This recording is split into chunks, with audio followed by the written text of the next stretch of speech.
Good morning. Good morning. I think we should get started on the day's events.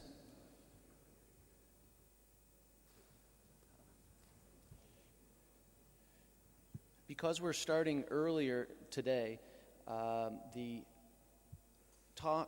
first talk after the break will now come before the break, just for your information. And here, I just would like to introduce one slide to kind of set up this morning's topics. There was talk yesterday about the need for nanostructural control over binding energies of materials, and this session is focused on that topic. And how does this? How does the pointer on the screen work? With this? You just use it as a mouse. Oh, okay. Fantastic. So we're interested in this region of the binding energy continuum for hydrogen. Here we have very low energy binding, 4 kilojoules per mole, physisorbed hydrogen. Over here, very strongly bound hydrogen in chemical compounds. This is our landscape available for study on the topic of hydrogen storage. And here is this low binding energy side where we hope to design a large number of sites with a low weight framework that can pack into a volume effectively. And here are some of the approaches that might be viable. You'll hear of some others today. And so I just want to, that's all I want to show there before moving on to introducing our first speaker. Guido Pez is a senior scientist at Air Products and Chemicals, and he's going to give us an overview of the topic.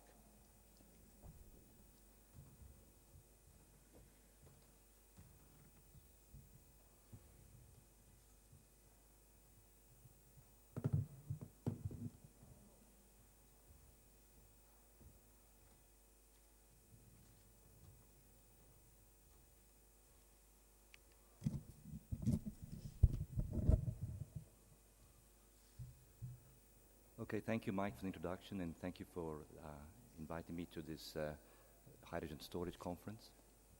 Okay, my talk is, as I said, Mike said, it's an overview, and I've entitled it Hydrogen Storage with Carbon Materials, Quo Vadis. You may all remember the old Roman epic on that. My talk is going to be an overview of carbon-type materials, carbonaceous materials, including single-wall carbon nanotubes, metal bending frameworks, and so-called carbon-metal hybrids. But I'll do this in the context of the final objective, and that is an onboard storage model for hydrogen. Okay, this is a very simple schematic of a so-called system. Here we have the central part of our discussion is a tank which contains a solid that is in equilibrium with hydrogen gas. No, you can't. That doesn't work. Associated with that, of course, is some kind of heat exchange system with a fuel cell, and very important also heat exchange system for cooling here during absorption. Now, a very simple model is as follows. Assume that we have an equilibrium between solid and hydrogen gas, and that we have a capacity of 10 weight% in infinite pressure, but at 50 atmospheres, that's over here, we realize only 8%. That gives you this blue curve here, using a Langmuir isotherm. It gives you essentially a so-called equilibrium constant. That's this thing over here. And then, if this hopefully goes back here. This is the model. You get this equilibrium constant.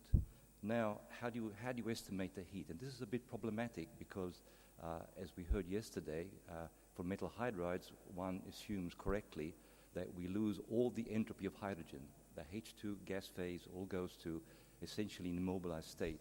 Here, and this is very, very important for the subject, it is not so, not necessarily so. And the hydrogen remains or retains some mobility. And so we have here, the only good literature data that I know is for H2 adsorption, C24K, where delta H is minus 2 kilocalories and delta S is 20 entropy units. Now, I've just taken a value of 25 entropy units because, we want slightly tighter binding. And this leads to the very, very important result, which will be the key focus of all my talk, that we really need this adsorbent to have a delta H of adsorption for hydrogen of about 6 kilocalories per mole, or if you like, multiplied by about 25 kilojoules per mole, which is in the range that Mike was talking about. We've already heard a lot about this. That 6 kilocalories per mole is a minimal heat, but it still translates to a lot of heat that has to be liberated during cooling. And for the 3 minutes fuel refueling, that amounts to boiling about 23 liters of water. Okay, that's obviously an engineering problem that has to be solved. And of course, but for hydrogen delivered to fuel cell, that takes over a long time, and that is absolutely no problem. Okay, let's get to the science first. The subject of single-wall carbon nanotubes. Well, this began, at least for me, this began with really the seminal publication by Ann Dillon and Heben at the NREL, National Human Energy Lab. And they published this Nature paper, which everyone has referred to, of course. And the one thing, and perhaps it was the only thing that really took my very serious attention, was one figure, and it's here. They did a so-called thermal desorption experiment. Essentially, they took some soot material which contained by microscopy carbon nanotubes, exposed it to hydrogen at room temperature, cooled it to liquid nitrogen, pumped off whatever hydrogen there was, then warmed it to room temperature, warmed it above room temperature. At around room temperature, there's a desorption peak, and by measuring the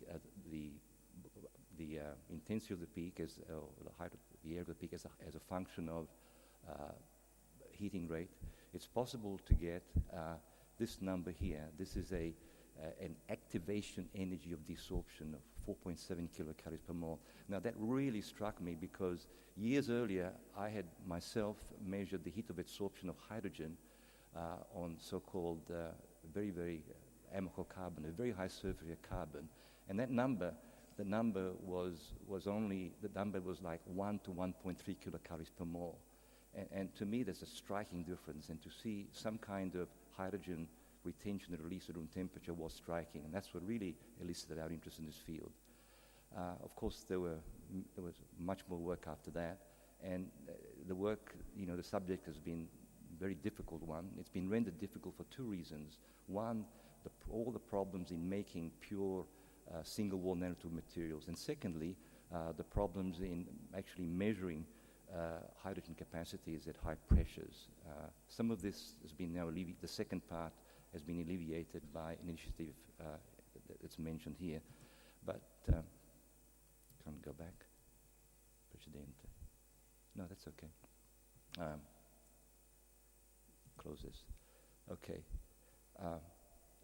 Now, first of all, the preparation of the nanotubes. We obtain nanotubes from a number of commercial sources and purified by standard literature methods, which you can read here. But the most interesting thing is this notion of nanotube length. A lot of the indications in the literature and our own kind of intuition more or less said that, well, nanotubes are very long structures.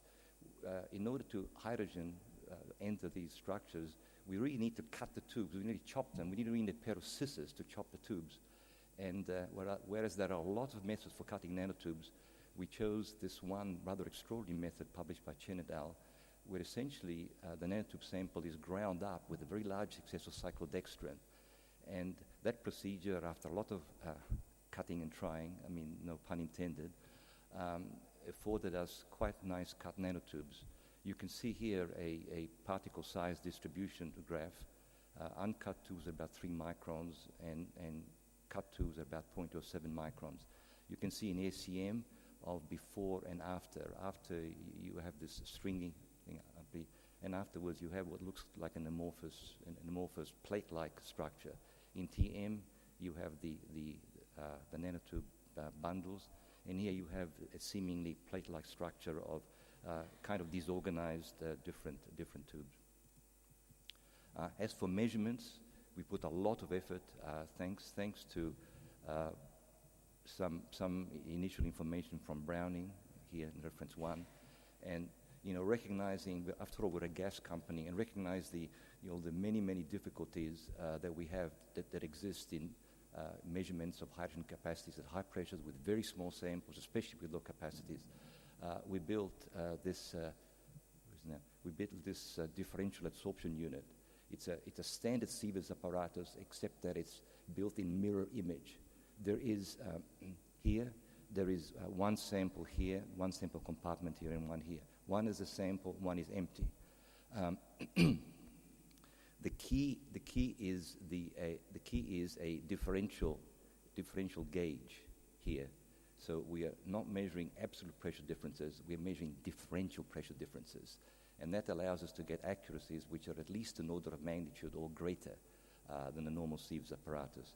A kind of test of the equipment is here, which shows a room temperature adsorption isotherm of a so-called Amoco carbon, or sometimes called an Anderson carbon, with various weights of sample. And you can see from the coincidence that we get the same accuracy with 112 milligrams as we get from a commercial Rubotherm adsorption balance with almost 10 times the amount of sample. So we really have a good method of measuring hydrogen isotherms. And here are the results of a lot of work on measuring isotherms, building equipment, cutting nanotubes, and so on. And it's all in this graph. This shows adsorption isotherms at room temperature for activated carbons, various activated carbons, cut and uncut single-wall nanotubes. Here are the activated carbons. Here the heavy triangles are cut tubes, and here are the uncut tubes. Now, first of all, and of course, it's disappointing, the hydrogen capacities are less than 1% at 100 bar at room temperature. And secondly, and this has really surprised us, there is no obvious difference between cut and uncut tubes. However, this isotherms at liquid nitrogen temperatures, which I've not shown here, do show a resolution between cut and uncut tubes. That may seem disappointing, but fundamentally there's an important point here, which you see in this graph. This is a plot of from the data, plot of the capacity for activated carbons here, and for cut and uncut tubes. Okay, there is scattered data there, which eventually will improve. But the fact that we have two slopes means that there is indeed an effect of nanostructure. It's not large, but with the samples in hand, there is evidence here for an effect of nanostructure. The nanotube samples do seem to have some slightly different affinity for hydrogen than normal classical activated carbons. Okay, affinity is measured in delta H, and here is, with that equipment, here are experiments where we have taken isotherms at 3 different temperatures, as you can see here, 0, 25, and 50 degrees centigrade. And here is the plot, using the Clausius-Clapeyron equation of the isosteric heat. The isosteric heat is about 2 kilocalories per mole, as opposed to 1 kilocalories per mole for graphite. So there is an enhancement in heat, but it's not large, but it's there.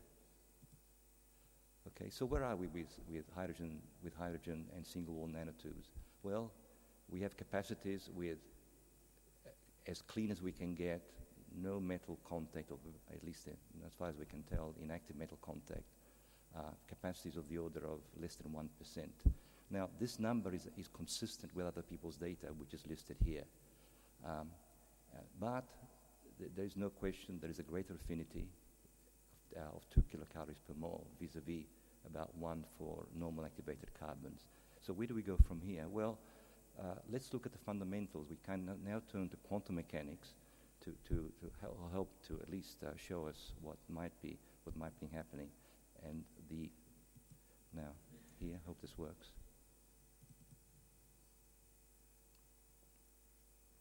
Okay, this is a simulation of H2 molecules in white, which are interacting with single-wall carbon nanotubes.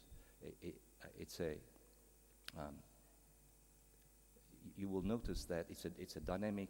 I'll repeat it here. It's a dynamic system, and what you'll see first of all that the carbon nanotubes are not as we imagine stationary in real life.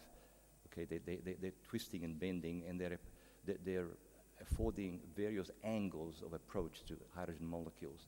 And if you look carefully, you can see that the H2 molecules seem to prefer the areas where you have a bent carbon. And this is very, very important. And as I'll explain later, it really fundamentally, it makes a lot of sense. The energetics calculated in that way, using the LDA approximation, using the BESS program, are certainly overestimated. But there is an important fundamental point, and that is the dynamic interaction with bent carbon. Now, it's just not possible. That was a very, very low capacity system, like 0.4%. And what we really need to see is what happens when you have a lot of hydrogen, like a DOE target type of hydrogen. And for that, it was necessary to do a classical simulation. This is by Han-Song Cheng. And we start with, where's the mouse? The classical situation of where you can use that Lennard-Jones potential that interacts with the surface of graphite here. But we have a different system, we have a bent carbon, so we have to change the force field. And what we've done, what Han-Song and his co-workers have done, is calculated two approaches for hydrogen, one end-on and one side-on. And the side-on approach is here, and this is very, very important. You're dealing here with an sp3 type carbon with a lone p orbital that interacts with the sigma star orbital of dihydrogen. And these numbers essentially the Lennard-Jones potential depth. And when you do this and you take every interaction into account, you come up with. Let me see. I think I'll use next slide. I'll use the video clip.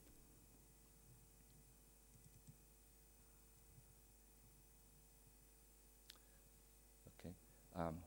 This is here. You see the nanotubes, the nanotube array. Okay. And it's now loaded with 6.5%. I'll put that again. It's now loaded with 6.5% by weight of hydrogen. And you can see it's a very, very. I'll stop it here. It's a very crowded structure. Hydrogen is in between, in the interstices, interstitial sites there, but it's also in the middle. Now, one very important point here. You see, there is the hydrogen inside here is being repelled by the adsorbed hydrogen on the walls. So this is essentially a kind of dead region, like a still water region, where the H2 just sees repulsion of other hydrogen molecules. So this is a fundamental problem because the hydrogen cannot see at every interactive site. Of course, on the average, it does. But this gives you an idea in simulation of what the DOE system at 6.5% in this case would look like. Now back here, precedente. Come on, sorry, wait a minute. Let's stop here, and back. Come on. Just go back. Just go back to the slide, please. Down. Okay. Okay, but I want to go back. Back. I want to go back, not to the video, to the slide.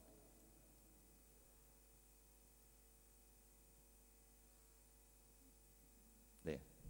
This is the really important part. These are the energies. So these are the calculated energies of interaction. This is delta E, not delta H. Delta H should be a little bit smaller for various capacities. And you can see here that it's very, very dependent on diameter size. So for where the experimental tubes are about here, so this is the kind of energy that we would predict, somewhat higher than that. But the point is that with very small tubes, you do expect much higher energies.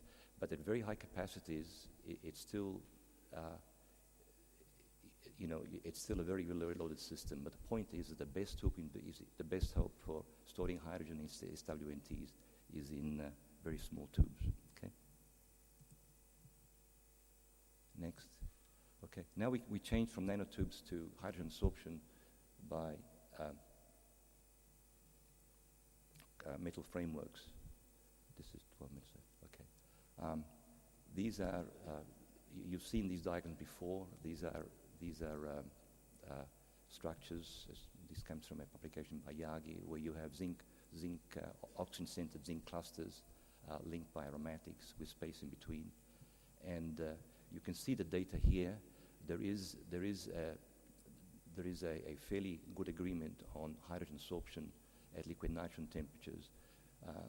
There is the report of a fair amount of hydrogen absorption at high pressures here, but as Dr. Hirscher will speak, probably the real value is somewhat lower.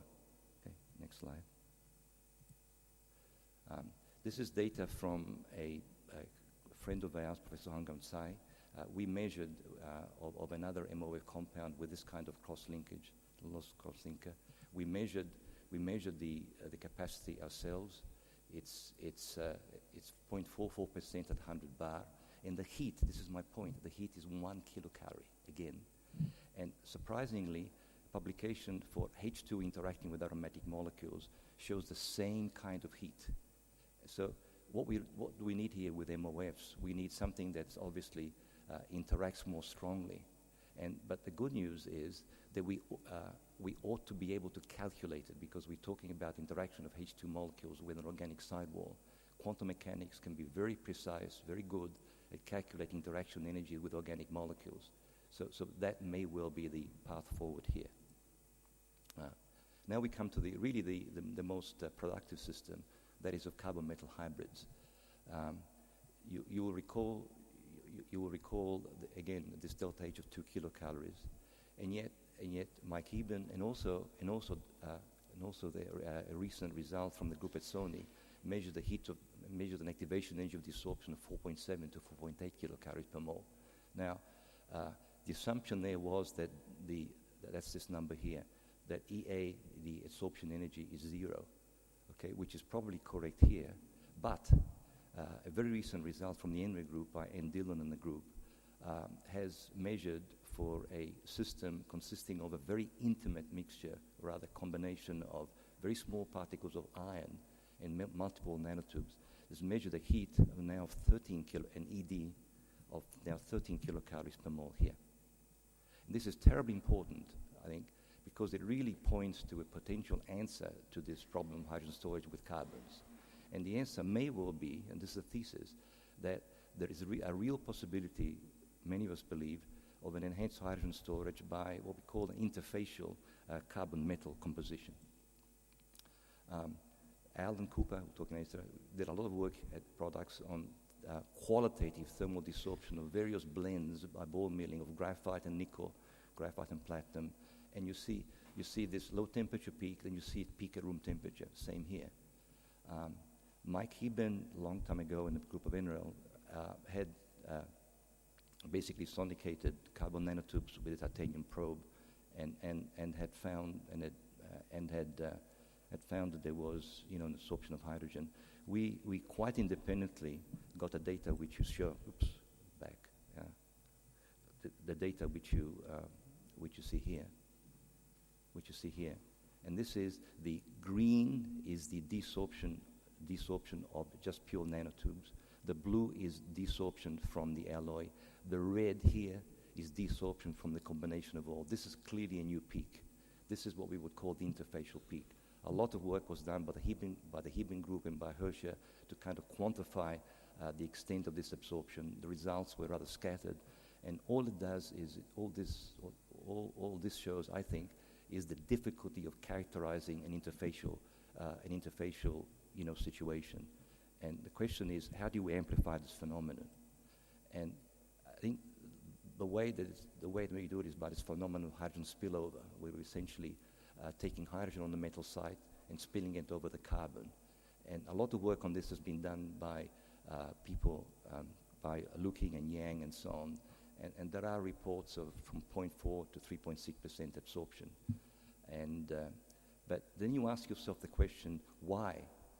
How does this turn about? Well, we thought for a long time, we won't show the video, we thought for a long time that this comes from a hydrogenation of graphite until we learned how to calculate a delta H for a so-called fully hydrogenated graphite.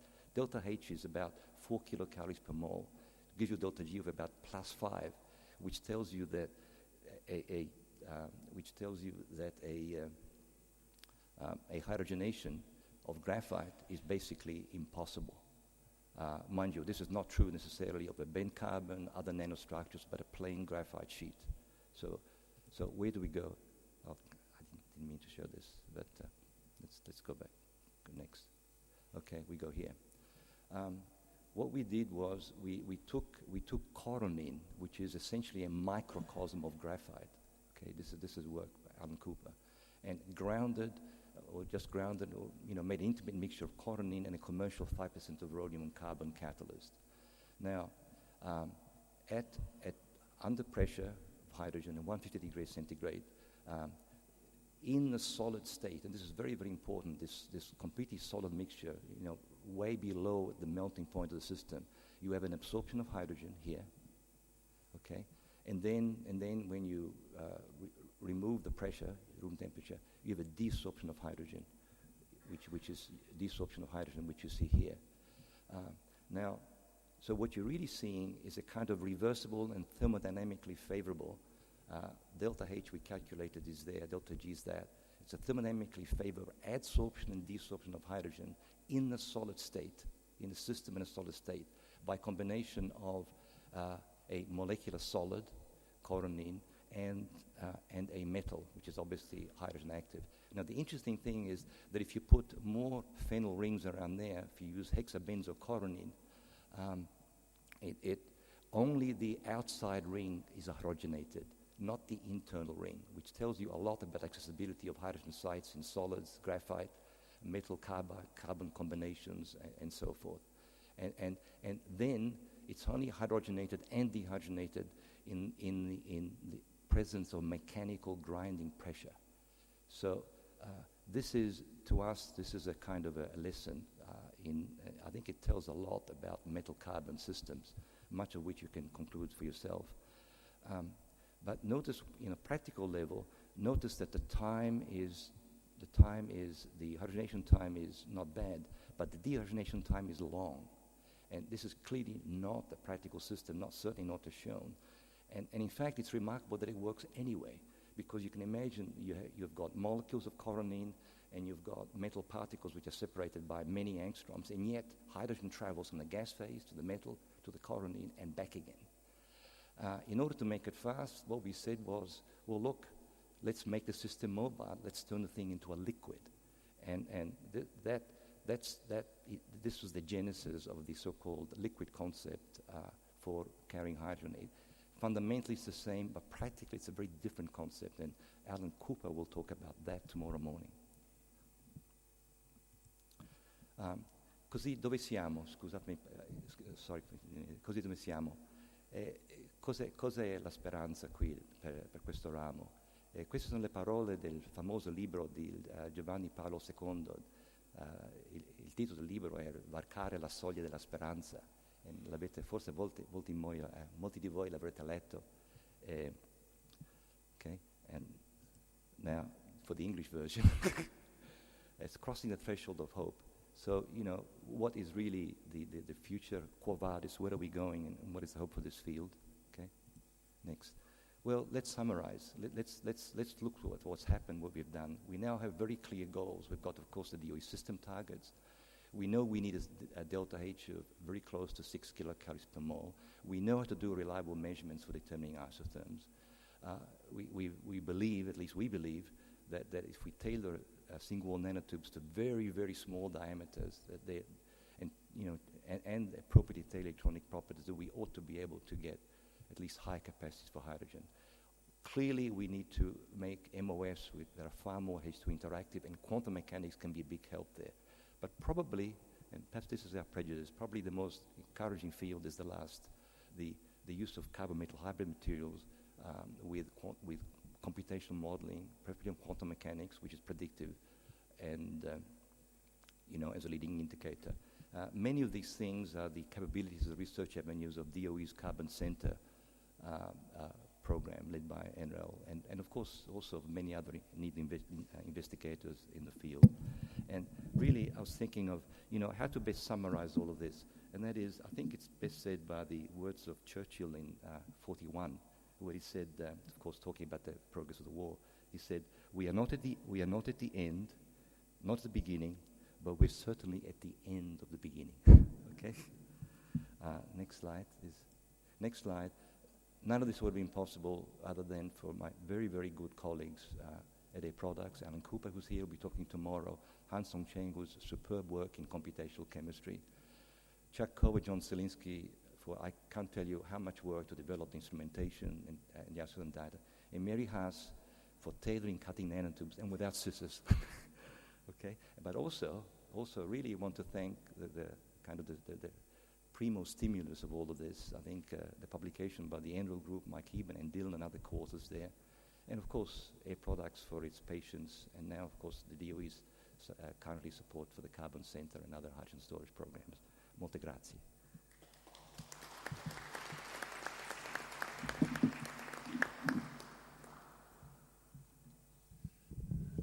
Thanks, Guido, for that nice talk. We have time for a question or two, if there are any. Yes, yes. Guido, to what extent are you concerned or troubled by when you are cutting the single-wall carbon nanotubes? I think you said using Chen's method, it involves cyclodextrin somewhere. Yes. To what extent are you concerned that the cutting method, the chemical cutting method and the cyclodextrin, that the cyclodextrin itself or the interaction between the cyclodextrin and the carbon nanotubes is not responsible for the phenomenon? Okay, good question. We avoided all chemical oxidative methods for the reasons that you've said. And there's this remarkable cyclodextrin method. I don't really know how it works, but there is evidence, as you said, of an attraction between cyclodextrin and single-wall carbon nanotubes. And Mary put a lot of effort into extracting the cyclodextrin afterwards and showing by the infrared spectrum and every other means that you could find that there was no residual cyclodextrin. Okay, that was gone. And there was and also there are TGA type studies, there was no evidence of oxidation or anything else. So we did our best to have non-oxidative carbon nanotubes. Right. Okay, so the only factor was cutting, not some oxidation or some other strange process. Mm-hmm. Thank you. Thank you.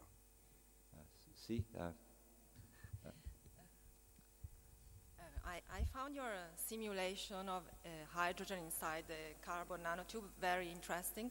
I was wondering if you have tried to simulate also the way in which hydrogen goes inside the carbon nanotube. Okay, not in dynamic form, but from the classical simulation, Hanson was able to obtain a diffusion constant, and that was very, very high. That there seemed to be no problem. Of course, we're dealing with a mathematical regular array here. There was not a problem, surprisingly. Yes, sir. Yeah. According to your comparison between the carbon nanotubes and the MOF system, I'm very interested in your study or comparison how to improve the MOF system, the hydrogen storage at room temperature, according to your experience. Non so la risposta. I'm sorry, I don't know the answer. I don't know the answer to that. All I can say is that people are very interested in MOFs, and I think for good reason, and that is they have the space, the regularity. There are enormous synthetic possibilities. You can make many linkers of all kinds. I mean, you've got the whole of the organic chemistry plate in front of you. And my only point is that you need the greater interaction. You need more than 1 kilocalorie. But if you've got that organic piece and you've got the H2 molecule, you can calculate beforehand. You don't have to make all those MOFs. You should be able to predict what kind of wall, organic wall, you have beforehand. Thank you. Let's thank our speaker once again.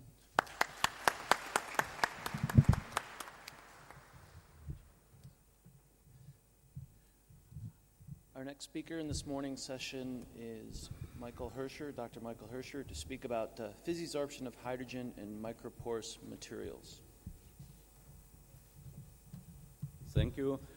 First, I want to thank the organizers for giving me the opportunity to talk here.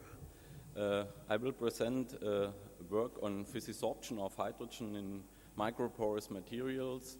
This work has been done together with my PhD student, Barbara Panella. So we have seen this picture many times already in this conference. There is a gravimetric density versus the volumetric density. And if you want to get to higher gravimetric densities, there are two approaches. We have heard a lot about metal hydrides. So you have to find new hydrides which operate at low temperature. But the other way you could go is that you find physisorption material. Of course, if you do physisorption, then you adsorb hydrogen molecules, and the volumetric density is limited by the density of liquid hydrogen, because you cannot pack molecules closer than in the liquid.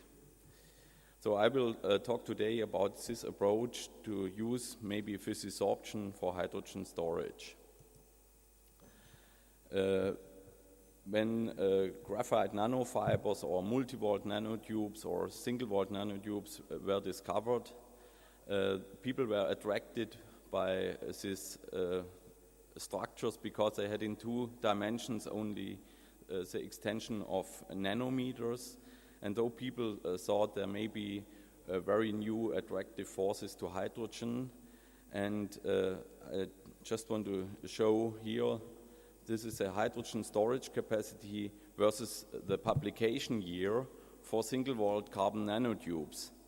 Though it was initiated by this first publication of Dillon et al., which made a rough estimation on a very impure material.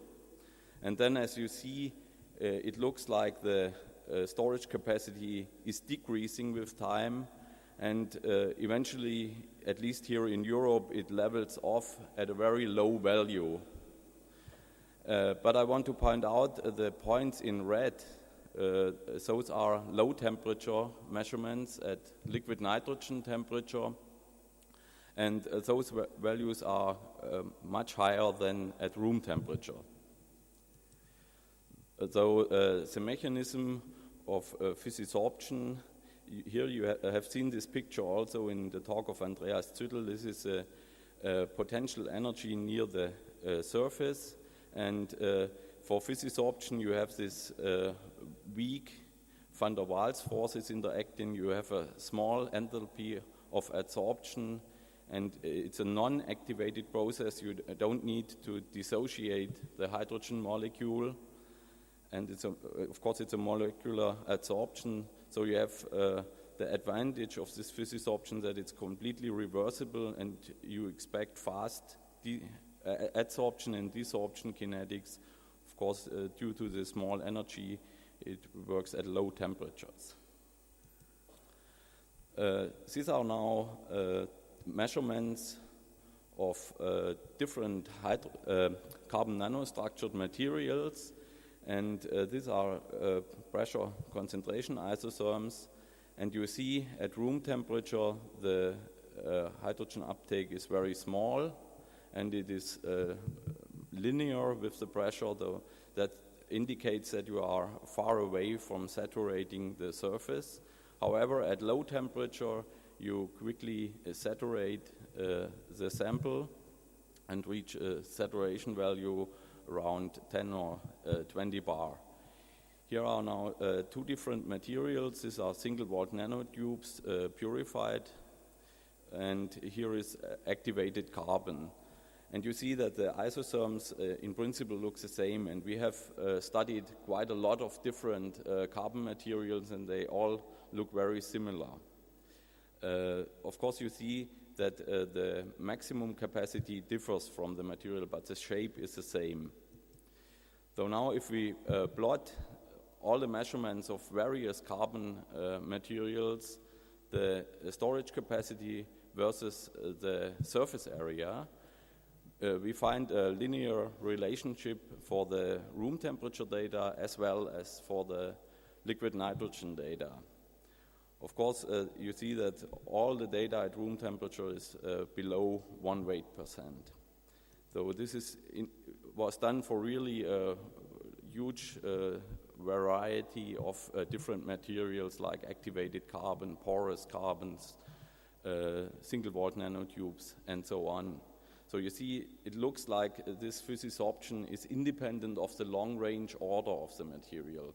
So it's only due to the local interaction with this graphene sheet. And moreover, we had this material from many different suppliers. It's also independent of the country where the material is produced. So let me make in the middle a summary on this, or a conclusion on these carbon-based materials. And this is a statement I found in literature. We think that in spite of many optimistic predictions spread in the literature, no realistic steps toward a technologically useful adsorption of hydrogen on carbonaceous materials have been yet experimentally found.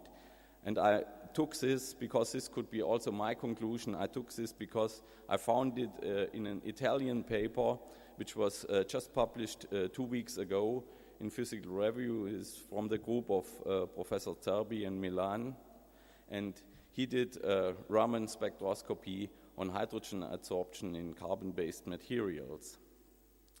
As you remember, some of you have been at the DOE hydrogen storage workshop in Argonne in 2002, and one resume on this carbon group was given by Jack Fisher from University of Pennsylvania, and one thing he told us, we should use hydrogen-specific probes to investigate if there is really something special about nanotubes. And indeed, he mentioned Raman spectroscopy, and I just cited this paper, which found no special interaction. And then he mentioned proton NMR, and there have been 2 groups in the US working on proton NMR, and both groups, I think, found only very small hydrogen storage at room temperature using this hydrogen-specific probe. Furthermore, he mentioned that inelastic neutron scattering would be also a very good method, and there are 2 groups in Europe. There is the one around Focke-Mulder in Netherlands, and the other of Key-Frost in the United Kingdom, and they both more or less found out that there is nothing special about carbon nanotubes. The adsorption is a very local process, and it's just defined by the surface area of the graphene sheets. Let me go on to other materials, microporous materials. These are the zeolites, and they have this principal cavity in the middle, and they are made up of these tetrahedric groups, and the charge is compensated by cations at the exterior of the skeleton. So you could also think that in these cavities you may store hydrogen. If you go into the literature, you find a very nice paper by the group of De Jong in Netherlands. They did a hydrogen adsorption measurements in many different carbon samples and in zeolites, and here are the data of this group plotted, the storage capacity versus a specific surface area. And you see the data are scattering, and the reason for this is that they did their measurement only at 1 bar, so they didn't saturate the material. Now the group around Dave Book, they did some measurements now in saturation, so they went to higher pressures for zeolites, and here is the data of this group plotted again versus the specific surface area. And if we include now our carbon results, they pretty much fall on one line. So it looks like if you go to saturation, it doesn't really matter which material you have, it's just related to the surface area, the capacity. Now people already talked about these metallo-organic frameworks. They were invented more or less by the group of Omar Yagi at the University of Michigan. And here is a whole family of these structures. The yellow spheres are only giving an optical representation of the free volume which is in this material. The material is built up by zinc oxide groups and connected by these organic linkers. And the group has now, I think, synthesized over 500 different of these MOF materials. And in principle, you can reach very high surface areas, maybe up to 4,500 square meters.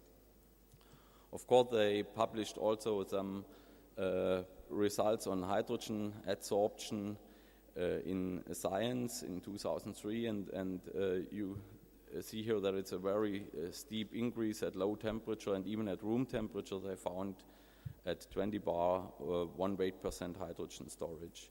Initiated by this publication, we synthesized ourselves some MOF5 samples. We used the synthesis road which was described in this paper, and we indeed could confirm that we found the right structure by X-ray analysis. And here you see a scanning electron micrograph, and you see that these are little cubic single crystals.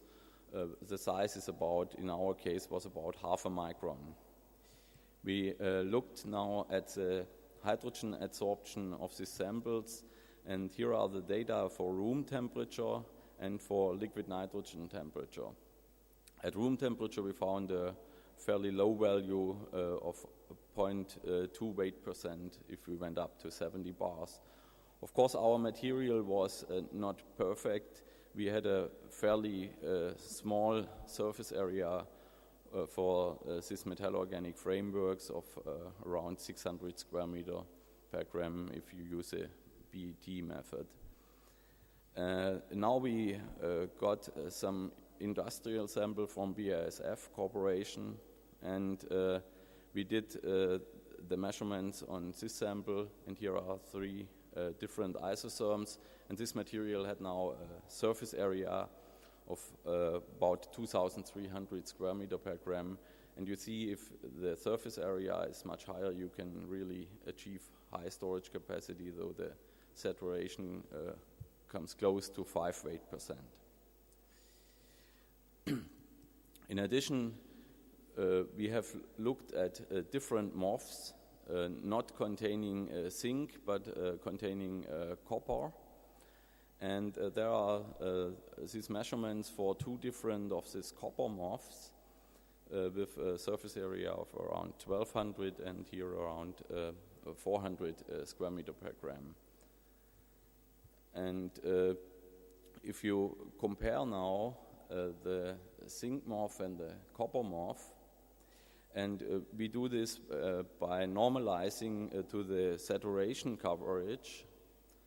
So you see that at low pressure, the increase or the uptake in these copper MOFs seems to be steeper, though there seem to be maybe some difference in adsorption energy if you have different metals or maybe different pore size. Let me summarize my talk. So I want to plot all the materials in one general graph where the surface area or the hydrogen storage capacity is plotted over the surface area. So I put here the literature data from the zeolites. And then the data we found on many different nanostructured carbon materials, so they fall on one line, and then our data on metallo-organic frameworks. And here you see it may be that this slope is a little bit higher, but of course there is still quite a scatter, and we need to investigate more materials. And in addition, in literature, people published on this Prussian blue analogs some hydrogen adsorption just recently in Journal of American Chemical Society, and those measurements are plotted in here in green, and they also fall on this line. In literature, you can find also that now very complicated new MOF structures can be synthesized. This was published here, and in a theoretical paper, people try to estimate if you have such materials which show extremely high surface area, what hydrogen storage capacity might be possible at low temperature.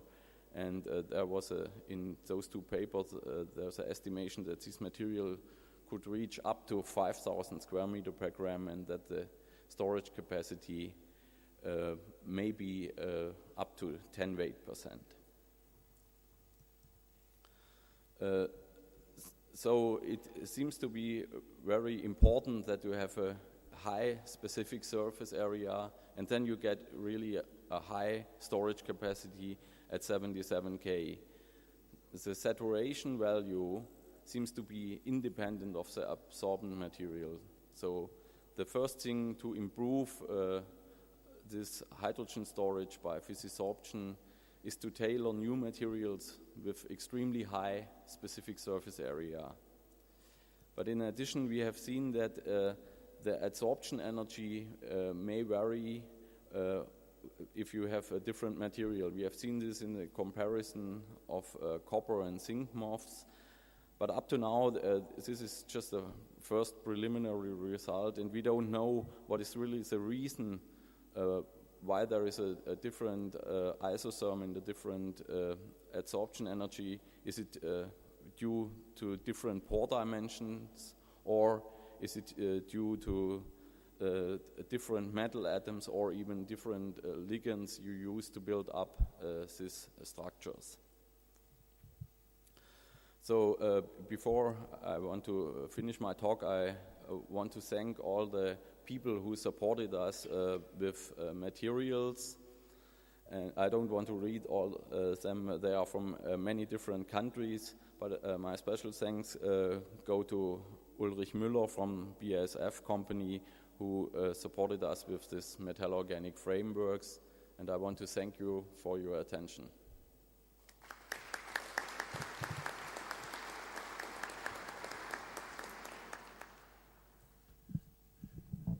Thank you, Michael, for that excellent talk. Do we have some time for questions?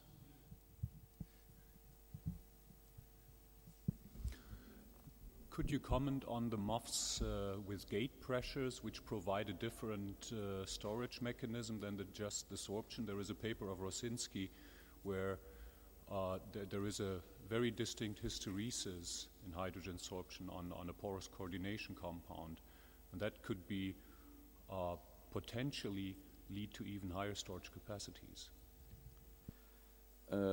Yes, I know this paper with this hysteresis in adsorption and desorption. Up to now, we could not confirm any of this hysteresis, and it's not clear if it's really some briefing or blocking of the structure. It may be also that you have, in addition, some impurity gases, and the hydrogen is blocked by some additional adsorption of other gases. So I think up to now, these are the only one result, and we should wait maybe till it's confirmed. I think there is known that in carbons, if you if you have a little bit of water vapor and this water sits on top of the hydrogen, you get also a shift in the desorption temperature. So I would wait till somebody really confirmed this.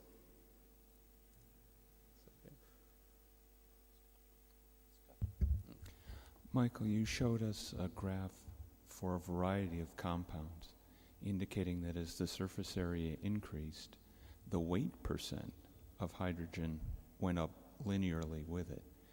Now, if you were using one material, or if you were using just the weight of hydrogen, then you could see a mechanism where, as you had more area, you had more sites, and you absorbed more hydrogen.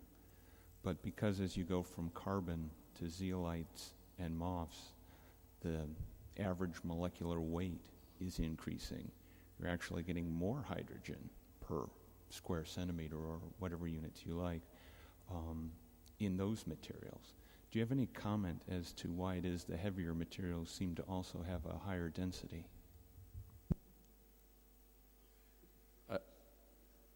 I'm not. The surface area is also already per gram, though. It's square meter per gram, though. I don't quite get your argument.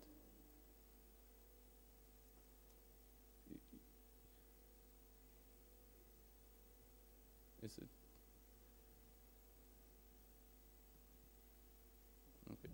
Another question? Yes, this is a question more of fundamental nature. I know you published a paper where you report evolution, a new feature, evolution starting at high temperature, 700 K or so, likely due to hydrogen in atomic form. Since we have also indication of the presence of hydrogen in atomic form, can you comment at this point?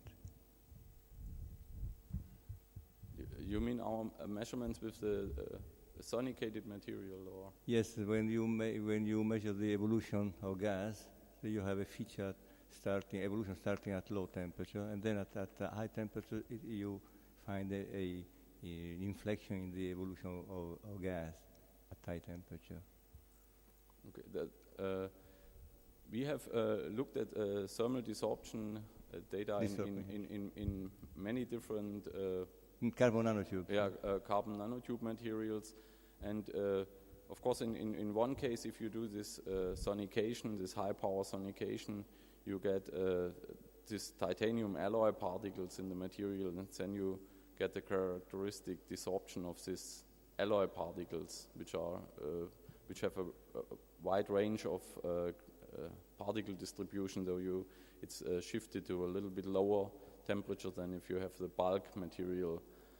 But in addition, we found also a very small desorption peak in all carbon nanotube material which contained metal, though either nickel catalyst, which was still left in the material, or if we did some ball milling, that you got some iron contamination from the bowl or the balls. But this thermal desorption peak between room temperature and, let's say, 500 Kelvin is usually extremely small. It's below 0.1 weight percent. It's actually, in many cases, if you really quantify it, it's 0.02 weight percent. So I think this is maybe some interaction of the hydrogen at this metal particle on a carbon nanotube, but this is a very local process, and I think it's you cannot really upscale it to any technological relevant size. But this is, and we did experiments where we charged or loaded the sample with a mixture of hydrogen and deuterium, and we could show that this effect you find also a mixing. You find later in the desorption a mixture of H and D molecules, which indicates that this adsorption process was not molecular, but was atomic. Let's thank our speaker once again.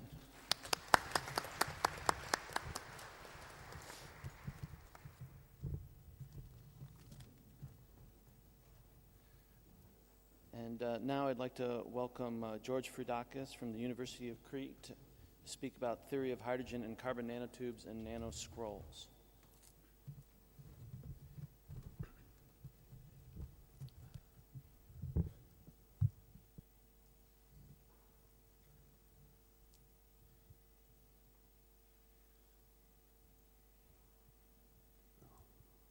Okay, this is it. In the next 20 minutes, I would like to discuss with you about the nature of the interaction of hydrogen with carbon nanomaterials. I'm George Froudakis from the University of Crete, and I would like to thank the committee that gave me the opportunity to come here, and also the people in my group and my collaborators working in these hydrogen projects. I'm coming from Greece, which is somewhere here in Europe, that lately become famous because of the Olympic Games and also the European Cup in soccer. So this is Greece. This is Greece. I'm coming from Crete here. This is one of the southest island of Europe is Crete, and this is Heraklion, where the university is located. And I want to say that also Heraklion is a city that is surrounded by ancient walls like Lucca. And okay, let's finish with this small introduction and go back to basic science. So, first of all, I will say about how somebody can do accurate calculations in very large systems. That this is a problem that we have to face, and then I will tell you about the interaction of hydrogen, atomic and molecular hydrogen, with carbon nanotubes, with doped carbon nanotubes, and with carbon nanoscrolls. So the story begins for me at 1997 when Dillon reported that carbon nanotubes can store hydrogen. Then a race began, and even big car companies starting have research laboratories to see if this material can store enough hydrogen to be commercially used. After 2 years, it was even in the news, and but everybody that was working in the field knew that pure carbon nanotubes cannot store enough hydrogen to be used for commercial vehicle applications. Then there was another paper in 1999 about alkali doped carbon nanotubes that have higher storage capacity, and the race started again. If somebody see a little bit in the literature, he can draw two major conclusions. The first one is that carbon nanotube can store hydrogen. You can see here an example. Here in the center there is a carbon nanotubes. It's a molecular dynamic simulation. There are some water, some hydrogen molecules around, and you see the attraction from the tube that they make a cylindrical cell around the tube. So carbon nanotube can store hydrogen. But there is also a big controversy in the literature about the amount of hydrogen, the weight percent that the carbon nanotube can store. And the values vary from 1 to 7. And of course, 1 to 7 is not a small difference. It's a difference of day and night. So, and also, there is not a significant theoretical investigation of the nature of hydrogen nanotube bonds. And this is affecting badly both the understanding of the properties of these novel nanomaterials, but also the improvement of their storage capacity. So, why there are not so many accurate calculations in systems like this? Because the interaction is weak and the system is large. The interaction is weak, so you need accurate quantum chemistry calculations, and how somebody can do accurate quantum chemistry calculations in very large systems. There are basically three ways.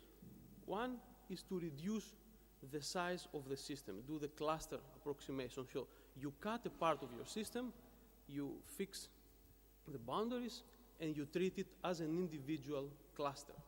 There you can apply quantum chemistry, also called ab initio methods. But the problem is that you have reduced your system to a critical size. Another way is periodic DFT models. So if you have periodicity to your system, you can use it and you can run periodic calculations. The problem with this is that if you want to study a defect or a local property, by hand multiply this defect and give it a periodic character. That actually is not the case. Some newly developed methods are the QMMM mixed models. What these models are? This is quantum mechanics, molecular mechanics. So you divided your system in two parts. The inner part you treat it with quantum mechanical methods. The outer part you treat it with molecular mechanics. The idea is very simple. So where is the problem in these methods? The problem is how these two systems communicate. How the inner part, that is actually the one that is interesting, and you do the quantum chemistry calculations, knows about the movement of the outer part in the geometry optimization circles. One way to solve this problem is the link atom. So, for example, in every bond you break from the inner part to the outer part, you introduce a link atom. So here, for example, we can put a hydrogen. In a geometry optimization cycle, when the outer system is moving, the link atom is moving too. And this is indicating to the inner part that there is a movement, there's something happening in the outer part. And after this, the energy can be calculated through an extrapolation scheme. In our case, we are using a single-wall carbon nanotubes consists of 200 atoms. So what do we do? We cut it in 3 different parts. The inner part consists of 40 atoms, and we use ab initio methods to treat this part, while the outer part we use molecular mechanics and consists of 144 atoms. So let's start from the beginning. If a hydrogen atom is approaching a carbon nanotube, there are two possibilities of interaction. One is to go towards a carbon atom and make a CH bond. The other is to penetrate inside the nanotube through a hexagon. And here is the potential curves for these two different approaches. In the beginning, you feel the attraction of the nanotube, and then here we have in the black curve, we have a bond, a covalent bond, with a CH bond, while in the other case, there is a small barrier that the hydrogen have to overpass in order to enter the carbon nanotube. Since we are doing quantum chemistry calculations, we can have an orbital pictures and also the electron density. And here, you can see the pi system when we have a cut of a nanotube, the pi system and the clear here covalent CH bond, while in this case, we have a snapshot where the hydrogen atom is sitting in the middle of this hexagon. And you see how it's disturbed the pi system, and that is causing the barrier, the small barrier in the penetration.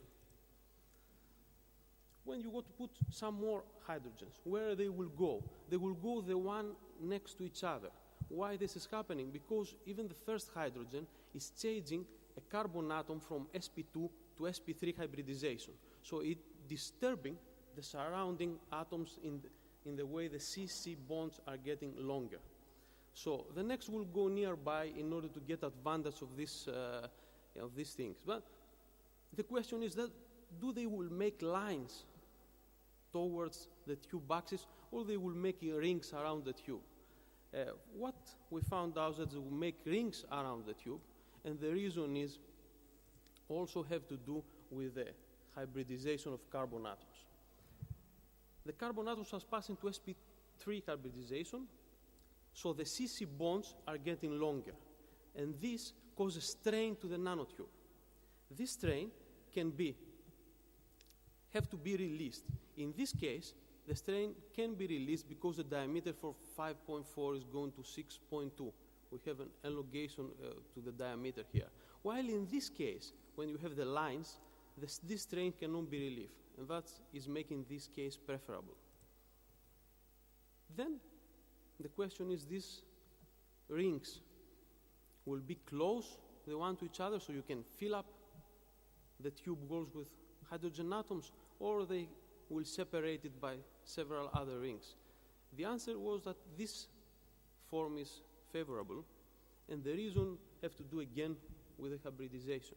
sp3 hybridized carbon atoms prefer a three-dimensional form. So in this case, you see that we have an elongation of the diameter, then the tube walls stay flat, while in this case we have a continuously change of the diameter, so the tube walls are taking a zigzag shape, and that is favoring the sp3 hybridization.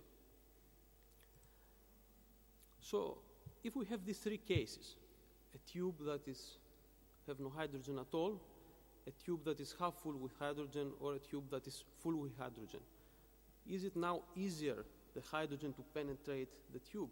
In this case, we can say yes, because now the hexagons are getting larger. Since the hexagons are getting larger, there's more space for the hydrogen to pass. And if you see here the blue, the red, and the green line, you can see that the barrier is lower. But in the green line, you can see there's, in 1 angstrom from the tube wall, it's appeared a shoulder. Why these shoulders here is formed? It's here because this hydrogen, the hydrogens that they are connected to the carbon nanotubes, are repulsing the incoming hydrogen atom. So the best case for hydrogen to penetrate inside the tube is this case, that it was also energetically favorable. So another question that is interesting is how the curvature and the chirality affect the interaction of the nanotube with hydrogen. And since there are a lot of controversy in the literature and many different results, a possible reason is that these two, the people are using different systems, different nanotube systems, and maybe this is the case why we have these different results. Of course, I have to mention that when we say curvature, we mean diameter. Large diameter means small curvature. Small diameter means a curved nanotube. So we have made some ab initio calculations to see how the binding energy of hydrogen molecule is varied from these different kind of nanotubes. So you see there are two groups here in these curves. This black here group, this one actually, is the 5,5. It's a very small diameter carbon nanotube, while the other groups are larger. So you see from this ab initio result that, first of all, the curvature is playing an important role. The interaction of hydrogen molecule with carbon nanotube is stronger when we have nanotubes of larger diameter. While the chirality, you see this group of lines here, that there are different kind of nanotubes, armchair, chiral, they actually have no difference at all, a very small difference. This result we tested also with grand canonical Monte Carlo simulations. So for example, look here, two snapshots. Here we test the chirality. So we have nanotubes of almost the same diameter, but this is a chiral one, this is an armchair one. And you see that the weight percent, it's almost the same inside these conditions. And my point here, I don't want to add some new numbers in the literature about weight percent. I just want to see if the binding energy that we found in the ab initio calculation is analogous with the weight percent, with the storage that we found in the molecular dynamics Monte Carlo simulations. Here we have to do with the curvature. You see this is a small diameter nanotubes, this is a large diameter, and they are both armchair. And you see that the weight percent is also changing. So these results are consistent with the ab initio, with the result that have to deal with the binding energy. Another question that we would like to answer is why alkali-doped carbon nanotubes attract more hydrogen. They can store up more hydrogen. So we make a model, and we used a 5-5 armchair nanotube filled up with some alkali metals. The interaction of hydrogen from here to there is an order of magnitude higher. And we would like to see, we wanted to explain why this is happening. The first thing we think that maybe there is a charge transfer from the alkali to the hydrogen molecule, but this was not the case. So we look more closer, and we saw that this hydrogen molecule is polarized. And this charge-induced dipole is characterizing the nature of this bond. If we try to put some more hydrogen atoms, you see that the binding energy is dropping. Why the binding energy is dropping? Because all these are small dipoles, and you have a dipole-dipole repulsion there. And how many hydrogen molecules can we put in this way? We calculate 1, 2, 3, 4, 5, and then we fit a line, a curve. And does this curve go to infinite? I mean, no. The answer, of course, is no. And why it's no? We have to understand that we are doing ab initio calculations. All ab initio calculations are based in the Born-Oppenheimer approximations. This Born-Oppenheimer approximation says that the nuclei are frozen. So actually we are talking about zero temperature if we need the analogous in the real world. So the temperature will make the line here, so how many hydrogens you can put inside. And of course, since we do ab initio calculations, we can have the picture of the electron density, and here are the tube wall, the cations, and you can see here the blue and the red color in the hydrogen molecule that actually indicates the dipole. So now we are going in 2002. Chemical and Engineering News address a question: are carbon nanotubes up to the job? So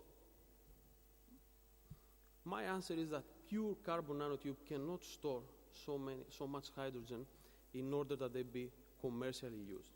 But from our study, we saw some things that they are important, some important factors for storage. And this is surface, of course, the pi system, and the charge. Some new materials that were proposed recently were the carbon nanoscrolls. They are very similar to multi-wall carbon nanotubes, but they look like a scroll. So immediately when this arrived in the literature, they were proposed as good materials for hydrogen storage. So we say, okay, why don't we see what is going on? So we take a model of this carbon nanoscroll you see here that actually is not too much difference from a multi-wall carbon nanotube. The problem is that this interlayer distance is something like 3.6 angstroms. And the molecular hydrogen normally stays at 3 angstroms away from the walls of the tube. So actually you cannot put hydrogen inside there. There is no space to put hydrogen inside there. What can somebody do? Open a little bit. How you can open? Insert some cations. If we can insert successfully inside these materials some cations, then the layers will open. And if they open around to 6 or more angstroms, then it will be possible hydrogen to penetrate inside. And you will have both a lot of area, and also you have also the cations, the charge systems. So I think this needs a little bit more way here to go. So I would like to thank you all for your attention. If somebody wants to read more about the hydrogen interaction with nanotubes, atomic and molecular hydrogen are in nano letters. Also, there is some review papers. Thank you very much.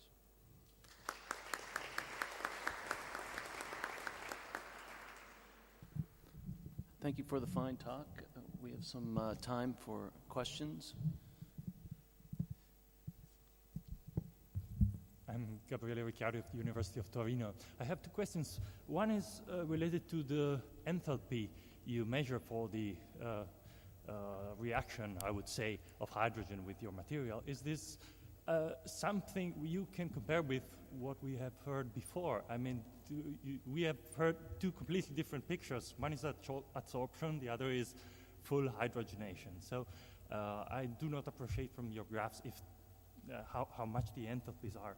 And the second is concerned with this hydrogen interaction with cations.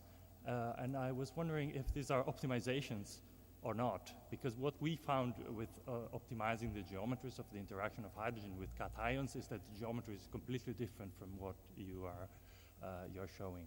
I have a poster on this. Okay. Thank you. The enthalpy, if we are talking about quantum chemistry calculations, the enthalpy is one step further, and we have not checked it until now. About the second question, these are optimization. These are fully optimized structures, and I would be very interesting to see your poster and discuss it to see what's going on here. Thank you very much. Can a short reply? What we get is actually that due to the quadrupole of the hydrogen molecule, the interaction with positive charges is always a T-shaped complex. T-shaped. Yeah. Any other questions? Let's I have a thank question. our. Oh, sorry. Okay. Hi. It's rather technical, but I was wondering when you have hydrogen that perhaps is inserted into the carbon nanotube, what type of interaction are you talking about? Is it a weak interaction? Because in that case, do you think that the method that you are using to simulate the density functional approach is good enough to describe weak interactions? You are talking about the hydrogen penetrating the nanotube. Yeah. This is not a very weak interaction, and actually, it's a very close distance. Of course, it's DST, but it's a very close distance from the carbon atom. So I think this interaction is correctly described. So you would call it a real bond. It's not just a kind of weak interaction. No, it's not a real bond because it's a repulsion, and it's actually penetrated through the center of the hexagon. So you cannot say that's a real bond somewhere there.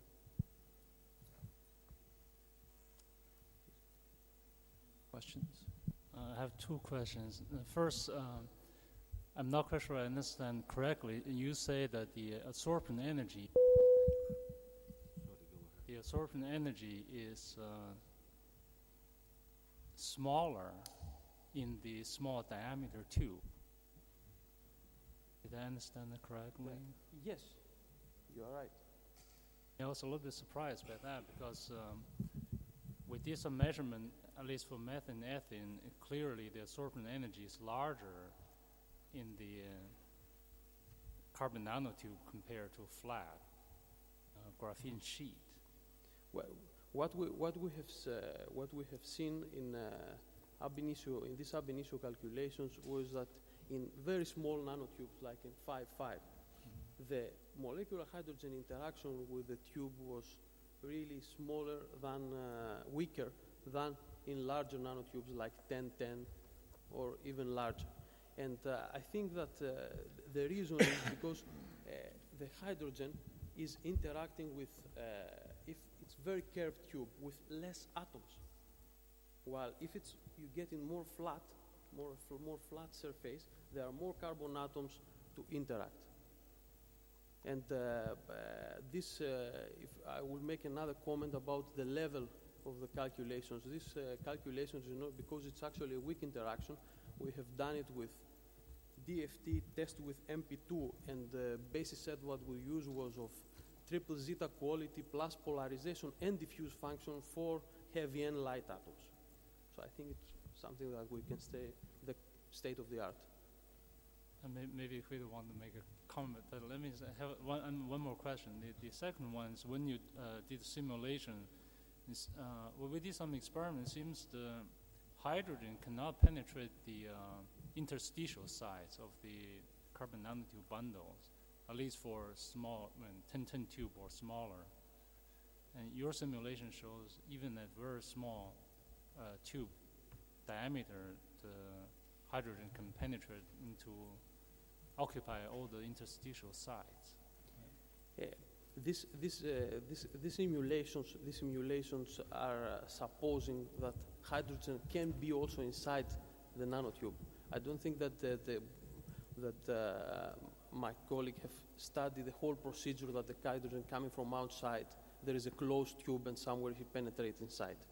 So maybe they're two different things. Richard, did you want to make a comment? Yes, I wanted to make a comment regarding to how people sometimes give the results.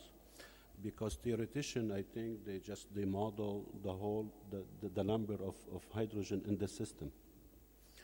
And experimentalists, what they do, they measure excess. So what we've seen from the data today, like for example the previous lecture, we're reporting excess, which is mean that 5%, for instance, if it's a result weight percent, that means above what would have been usually been in the system in the bulk phase, and that should be, from the storage point of view, should be taken into consideration all the time. People forget to mention that we're not doing here science only, we're looking for hydrogen storage.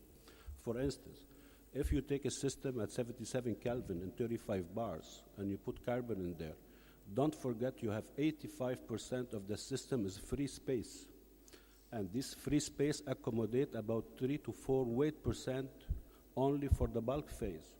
And when you measure 5% in excess to that, you mean you have a storage of about 8% at 77 and 35 bar, and not 5%. So we should always keep this in mind for two reasons. When we talk storage, please take account of both phases in the system, and that would make it more consistent with modeling, because sometimes we see single wall nanotubes 1-2% and measurement 1%. What is the difference? Because we talk excess and we present excess, and this is our fault. I mean, this is the experimentalist fault. They should always account for the other phase in the system, and that would make a connection, probably closer values between theory and experiment. Thank you. Let's thank our speaker once again for a stimulating talk.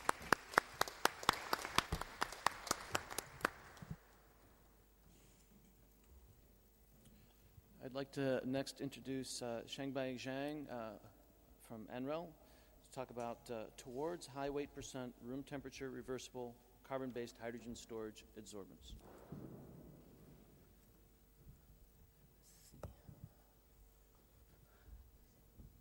How do I get okay this?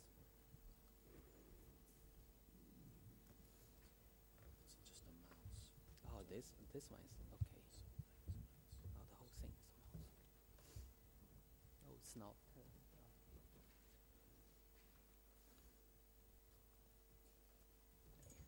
Okay. I would first like to thank the organizer to actually give me this opportunity to talk some of our recent work.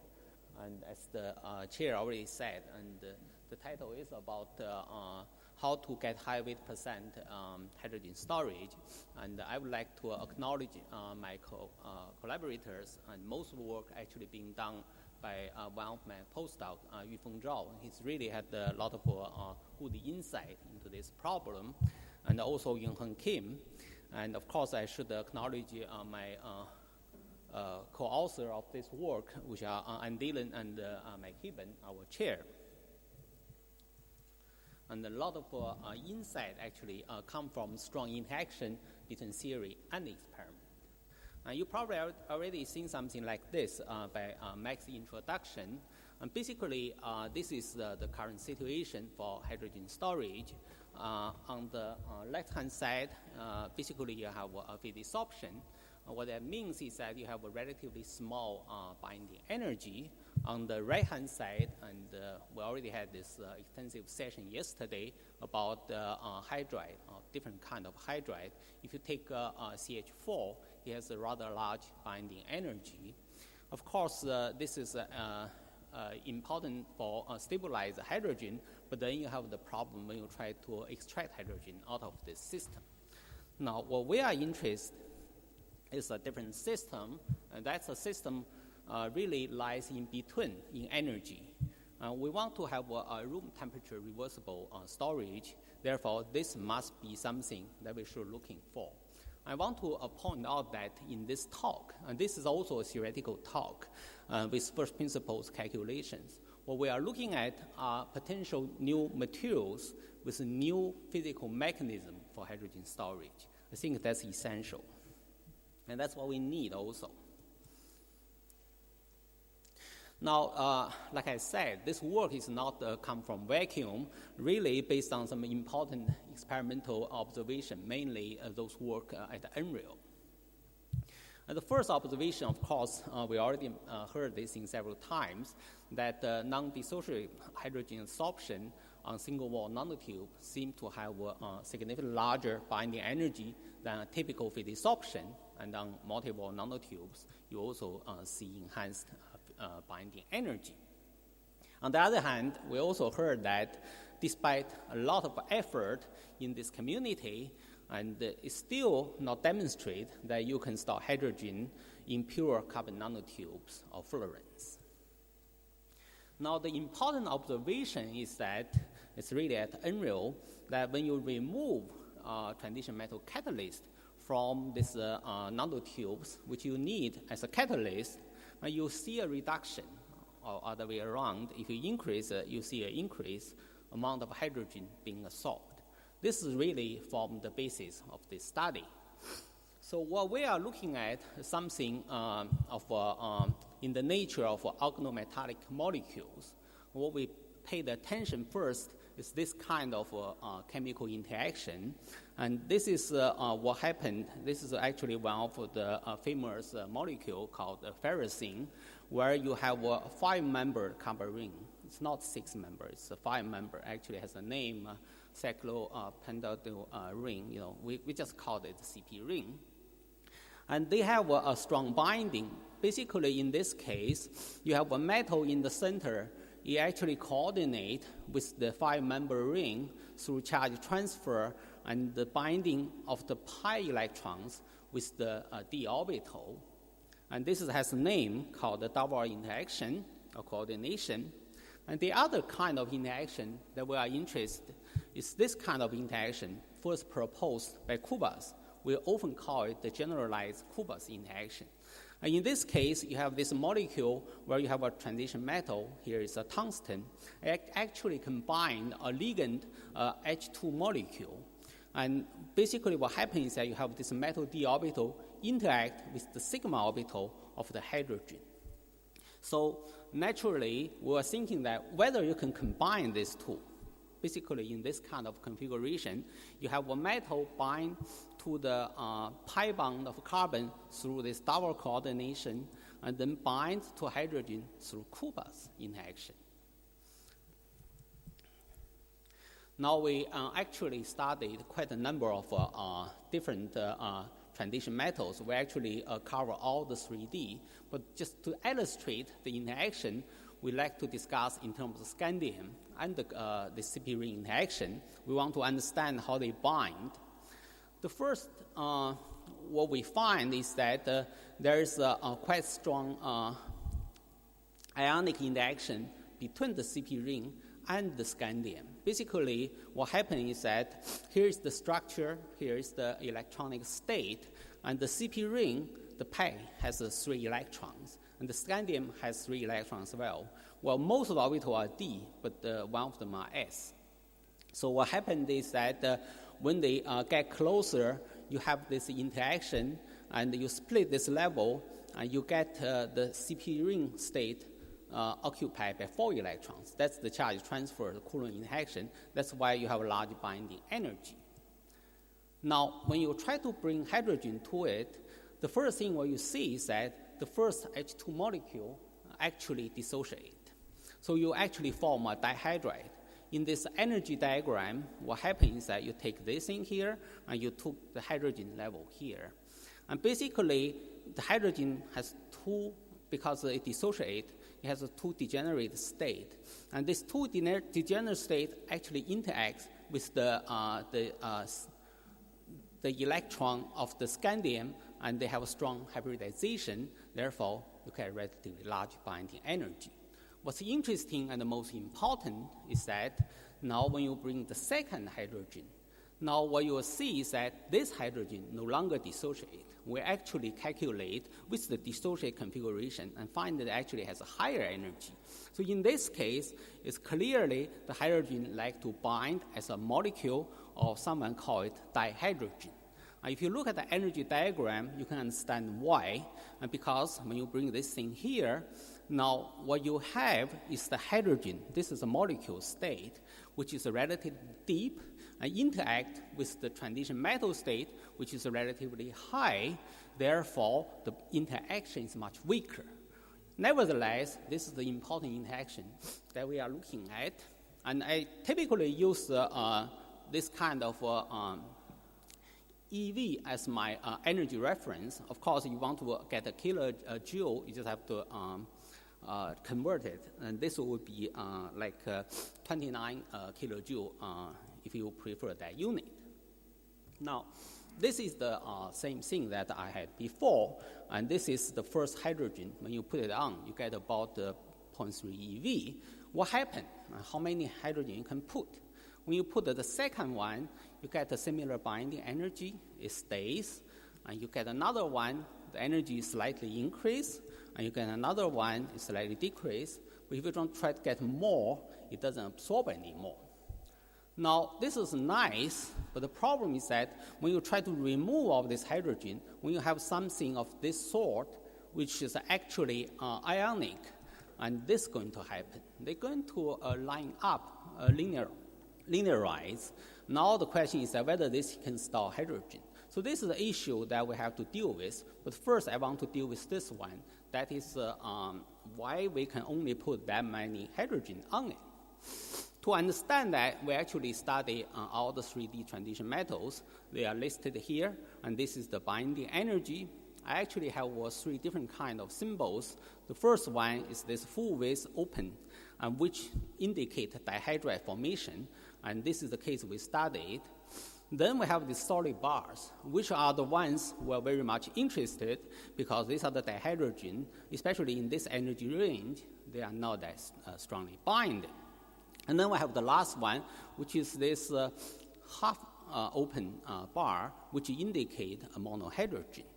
And when you look at this figure, you actually find a general rule governing actually the formation of the systems. And also, I want to point out that you see that the hydrogen binding energy actually increase in general from left to the right. Accordingly, the bond length also increase. And that's an interesting observation because that actually points to the direction this metal may actually dissociate hydrogen.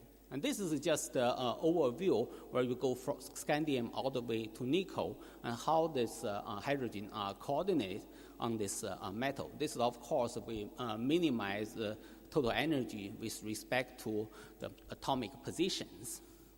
Now, what we find is really a very simple connection, which we call 18-electron rules, which is already being extensively discussed in the literature by chemists.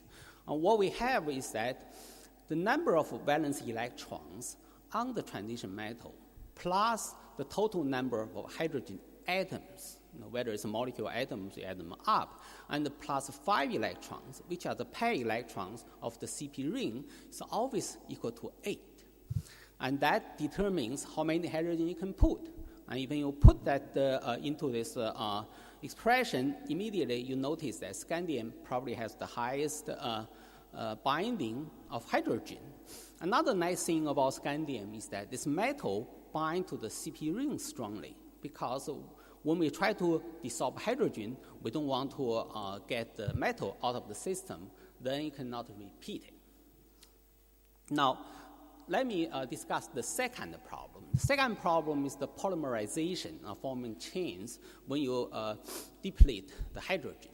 So one natural thought really comes from Dr. Zhou is that maybe you can take all these CP rings, put the 12 of them, and remove the hydrogen in the base and connect them. That will naturally give you a C60. Of course, it's a metal-coated C60, and then you can store hydrogen. Now this is what he did, and this is actually cut out some of the atoms, just show clearly what it looks like. This is our basically storage media, and this is the dihydrogen that you can store. Basically, you have this kind of process, and you can put 48 H2 molecules onto this small molecule. And if you calculate, you get 70% storage capacity. I really mean the storage of the weak bound hydrogen, not the total hydrogen. And we also calculate the hydrogen binding energy, and this is very nice, actually very close to what we have for the CP ring. But then there is, of course, some problem. The problem is that the binding of the metal to the C60 somewhat reduced. Well, it's still significant, about 2 EV, but it's reduced nevertheless. So we study a different situation because we know that people can use boron to dope this C60, and this is at least theoretically predict that you can have 12 boron in it. So we're thinking that when you have this charge transfer, additional charge transfer, because boron has one less electron, and that would strengthen this covalent binding, so the metal would stay. Indeed, it does. But interestingly, in this case, you can even put more hydrogen. Actually, you can put 5 H2 molecule on each transition metal. So we actually do us double good. And I guess, oops. How can I go back? Well, it doesn't matter. I just say that. In this case, the storage capacity, the reversible storage capacity, goes to 8.8%. So these are the actual 3D model that you can see how the hydrogen positioned on the fluorine.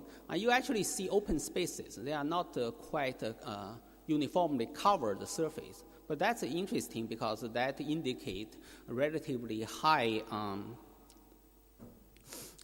packing capacity, because that is an important issue, like someone already commented out yesterday, that when you have a large surface area, the packing probably never been overcome. But in this case, if you include those areas, maybe you apply a little bit of pressure, and actually you can meet a DOE requirement. Now, what we are really concerned, even up to now, well, I think we solved that problem, is the stability of this kind of new organometallic systems. So what we did is that we calculate the formation energy. Basically, you calculate the total energy in reference to the carbon molecules, whether it's a CP ring or C60, and you reference to the hydrogen and to the metal. And we take a bulk metal as a reference.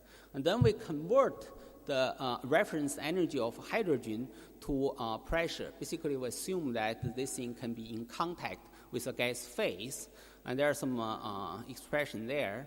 So that allows us to plot this thing, the energy as a function of hydrogen particle pressure. And this is the first case where we have this CP ring. What's interesting here is that you see that as you lower the pressure, in the range of 0.1 to 1 atmosphere pressure, you automatically go through a transition from being fully hydrogen-loaded molecule to a hydrogen-depleted molecule. I mean the dihydrogen-depleted molecule. And this is done at room temperature, and this thing happened near 1 atmosphere pressure. And this is what happened when you have C60, and the energy goes up because the binding gets weaker, like what I said. But this transition pretty much maintained. When you put a boron, this thing drop again, and that's because it enhances binding. And pretty much in all 3 cases, you have this favorable transition just by changing the pressure. Now, one of the problems that we have, of course, is that whether this thing is stable. So we look at the different small clusters with less hydrogen, more hydrogen, and these are the structures. We want to see whether this thing become unstable, just spontaneously form these kind of small clusters. And the calculation says they do not form. So that's very nice. Basically, it says this thing should be relatively stable. But we are not completely satisfied with that. So what we did is that we did a molecular dynamic calculation. And what we use here is a much higher temperature than what we intend, 300 K, because in this simulation, we can't go to a realistic time scale. So basically, in order to capture everything, you need a very small time step. It's only 0.4 femtosecond, but the overall simulation goes several up to 10 picosecond. So you see what happened at this elevated temperature, and this thing start to move as you expected, but never actually dissociate. Oh, okay. Now I want to talk a little bit other systems, because the overall nature of this binding, like I pointed out, is this empty d orbital with the hydrogen sigma bond. And actually, we find something similar in light metal doped fluorines as well. And here is a summary of what we did for this system. And we have this C36 because we want to look at the curvature effect. And we put different dopant, lithium, fluorine, nitrogen, and so on and so forth. And we calculate the absorption energy.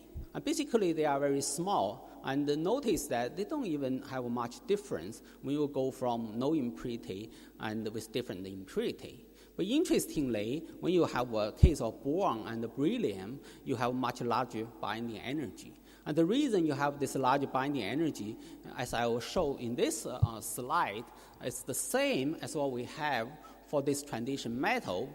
And here we show local density of state instead of energy level position, but they are really equivalent. So here's the level of H2 molecule before they actually get to the fluorines, and here is the boron p orbital, which is empty. And they are not a single peak because they have some interaction with the carbon backbone. When you bring them together, you see the boron state go up, and the hydrogen state start to smear out, and that's an indication of hybridization, an indication of binding. And when you have a beryllium, actually, the PZ orbital of beryllium is really standing out. It means it's highly localized, just like a d orbital. Then you have a same kind of hybridization, a larger binding energy.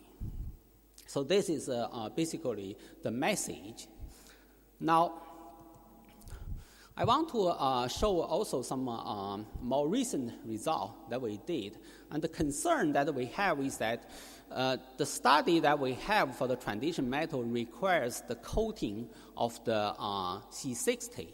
What if the metal actually take a natural state, they actually incorporate into the carbon? What's going to happen? So we studied something which already been synthesized. Of course, to purify it is another story, and this is what they call the METCAR for short. Basically, this is a titanium case, have 8 titanium, and these are the orange atoms, and then incorporate into 12 carbon. And we find that in this case, you also see significant binding, and these are the binding energy which are given actually in kilojoule per mole, so it's a little bit different unit. But you see that this is a dihydrogen binding, and what's interesting in this particular system is that if you look at the structure, the hydrogen form the carbon form dimers. When you put the hydrogen on, you can also break the dimer, sort of self-catalyze, and form this kind of hydride with this much smaller binding energy. And this is something else that also exists. It's a titanium carbide nanocrystals. And in this case, you also see similar binding as shown here. And I think the point here is that this is all nanostructures, and this is a case where basically you truncate the bulk. But in other cases, like metal-coated C60 and in METCAR, you also change the structure of this nano particle, and that gives some interesting physics or chemistry, which is actually different in these two cases. For example, when you have this nano crystal, you only have spillover, but here you actually have a catalytic reaction. And this is the total amount of hydrogen you can put on in that case. And basically, the message is that you don't have to have a special form that we published earlier to have this kind of interaction. And this is what people have done to coat nanotubes, and this is to show that indeed Metcalfe nanocrystal really exist. So here's our conclusion. The first point is that transition metal empty orbital are good containers for H2 molecules. The second point is that buckyball and other carbon background material are superior to separate the transition metal for hydrogen storage. The last one, of course, scandium, titanium, vanadium probably has the best characteristics. And this is our Unreal car and proposed by my postdoc. And here are some of the reference. Thank you for your attention.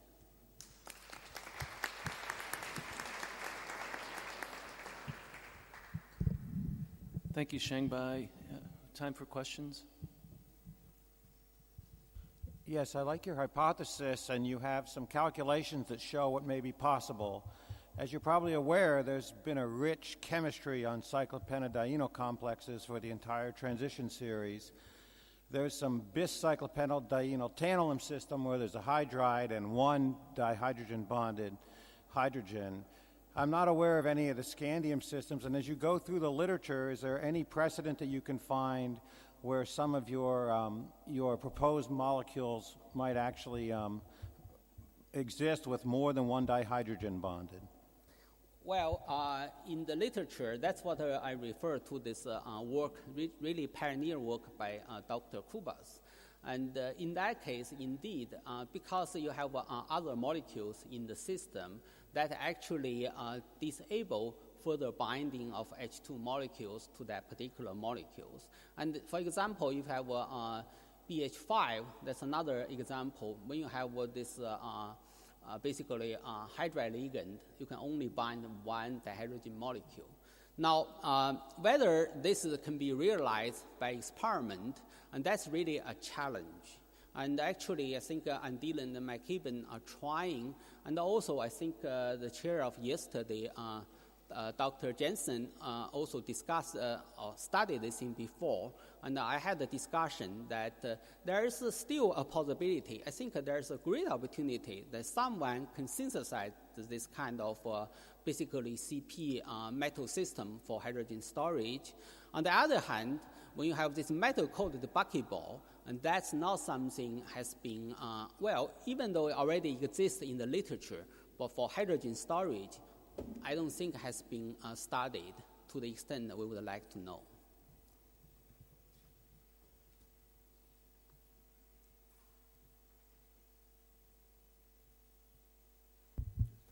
Sorry. Can you comment on the volumetric density of your materials? Because having buckyballs covered with hydrogen, I mean, you must keep them in one way or the other apart. So could you give a figure?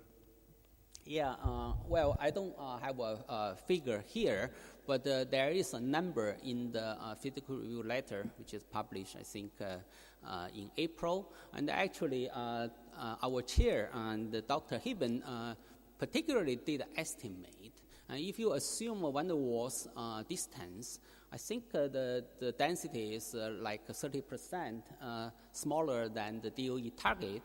But then the question is that whether, let's say you have a little bit pressure. Remember, you look at the hydrogen are not uniformly coat the buckyball, and you actually have opens between the hydrogen because the hydrogen cluster on the metal. And if you're taking that into account, it actually gets, I think, exceed that target. But how do you keep the buckyballs apart? I mean, you don't want to have the hydrogen of two buckyballs coming too close to each other. Well, that's a good point. Well, when you have a hydrogen stored in it, you don't really care whether they are far apart. And they are far apart for two reasons. First reason is because, remember, you have an individual system, it's a polar system. So when you make the buckyball, the inside will be negatively charged and outside will be positively charged. So they have this tendency to repel each other. And also you have this van der Waals repulsive force. But when you remove hydrogen, indeed, well, first thing, that buckyball gets smaller, so distance actually, in some sense, get larger. And of course, in that case, you don't want to have them pressured so much that they would interact strongly to destroy your storage system. But with that consideration, we still have this estimate. So in other words, when you go to a nanostructure and you change the chemistry on the surface, that's what you really need for enhanced binding. At the same time, you can still have relatively high packing density for hydrogen.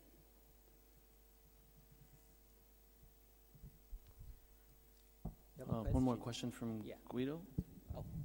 Yes, Xingbai, have you considered the possibility of breaking and forming carbon-hydrogen bonds? First of all, in the cyclopentadienyl system, titanosine, dicyclopentadienyl titanium, does not exist as a stable molecule. What happens is it's formed at low temperatures, and then the titanium bites into the carbon-hydrogen bond. I mean, we did many years ago. It actually bites. Of course, when you're dealing with a fullerene, you don't have any carbon-hydrogen bonds, but the reverse could happen. You could actually form carbon-hydrogen bonds, sort of catalytically. I was just wondering if you had considered the, formation and breakage of carbon-hydrogen bonds in your analysis. That's all. Yeah. In the system that we studied, we do have some. We don't have a carbon-hydrogen bond, and you see that's what this MD simulation. We do have this metal hydrogen bond. And the MD simulation actually taking into that account because it allows the hydrogen to move around. Remember, there's hydrogen on the metal, and that would, if that thing happens, it could get into the carbon so that destroy the C60. It didn't happen. That's the closest that I can tell. Yeah. I think there's a question there. Yeah. Go ahead. One more question? I think, Guido, following up on that a little bit, you could take a look at, I think, how your theory might match with some experiment by looking at some of the bis-cyclopentadienyl titanium systems, parking some hydrogen on the titanium, and seeing if your theory actually allows those things to move around and couple. That might be a quick experimental test of the theory, actually. But yeah, and actually that's something that we could consider, to simulate as well. Mm-hmm. You see, like Guido Pat said, this is really just, I don't know, the end of beginning or beginning of end. But the point is that we really think that there is some unusual interaction which has not been appreciated in the past, but a lot of problems or challenges that still has to be solved before this thing can actually get into a stage where experimentally people can demonstrate to store hydrogen. And people can also go beyond what we just discussed here. For example, I heard discussion about MOFs, and the problem with this MOF is that this core structure, whether it's zinc oxide or whether you put a copper in it, they are chemically not active. And the point here is that now you have a nanostructure, it's more chemically active, but it's not active in the form that they form some stable chemical bond, then it lost its functionality, but rather it's only slightly active so that it can bind hydrogen molecules. And I think that a lot of things that people can think about and take home from here, that may be the sort of a catalyst to stimulate more thought and better experiment. One last question. Keith Ross has been trying to get in. One of the beauties of the neutron scattering measurements on the molecular hydrogen and nanotubes is that you can see the perturbation of the ground state, which is para-hydrogen, by measuring the cross-section to the first excited state, which is rotational orthohydrogen. Right. And one of the things that we would interpret on the groove site on the ropes of nanotubes is that there is a slight increase in the hydrogen-hydrogen distance, which is related to some extent to a change in the zero-point energy, particularly for the vibrational motion and the rotational motion. Are these all included in your calculation? Yes, actually, I have a list in the case of this metal and the CP ring, and I have a list of the change of the bond length of this dihydrogen. It goes from 0.77 angstrom. In the case of nickel, I think it goes to even 1.1. And I comment that because not only that's a strong indication that you indeed have enhanced molecule binding to your storage system, but also could be an interesting observation where you can have a catalytic reaction. And actually it's what we find when we have this met car, where the dihydrogen actually dissociate by this titanium and transferred to the carbon. So that's indeed an important comment. Let's thank our speaker once again for stimulating talk. And it's now time for our break. We'll meet again at 5 minutes after the hour, half-hour break. Okay, I have a logistic announcement.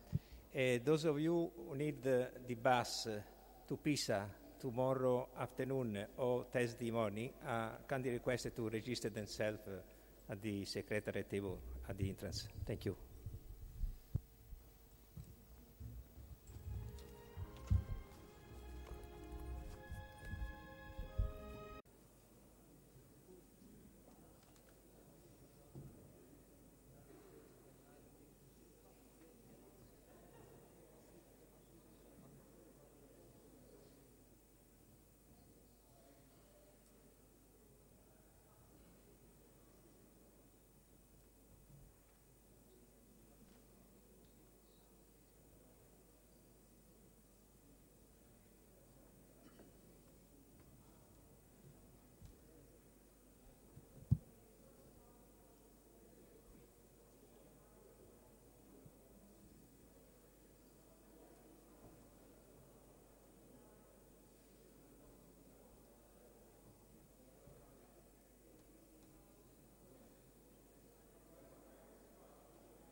Just about to start.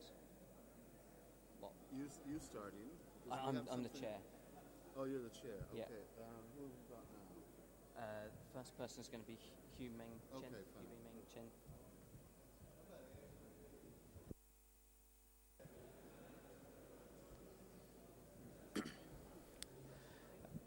Okay.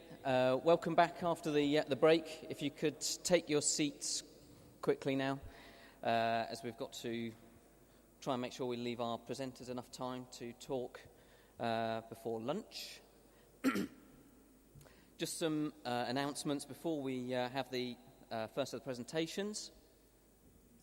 A reminder that you've got questionnaires that were given in your packs to get indication of your research interests. So if you could please fill those in and I assume drop them off at reception. For tomorrow, if you're going to be leaving Lucca tomorrow, then if you check out of your hotel and take your luggage with you, you'll be able to leave your luggage in the buses that take you to the conference centre here, and those buses will be locked, so you can just leave your luggage in the bus whilst the conference is taking place tomorrow. Also, I think there was an announcement before about if you're requiring transportation to Pisa tomorrow, then if you make sure that you sign up for that. And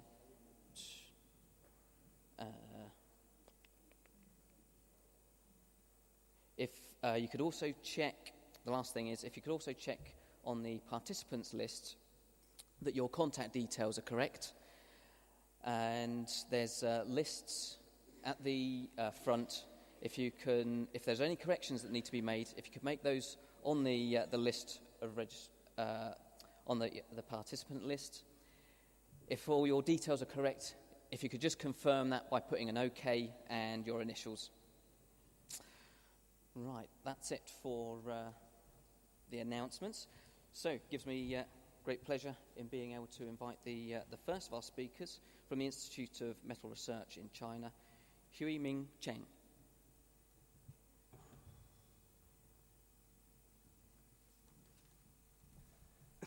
Thank you, Dr. Walk, for your introduction. So I'm Hu Ming Chen from Shenyang National Laboratory for Material Science, Institute of Metal Research, Chinese Academy of Sciences. At first, I would like to say my thanks to the organizer for inviting me to participate in this fascinating conference.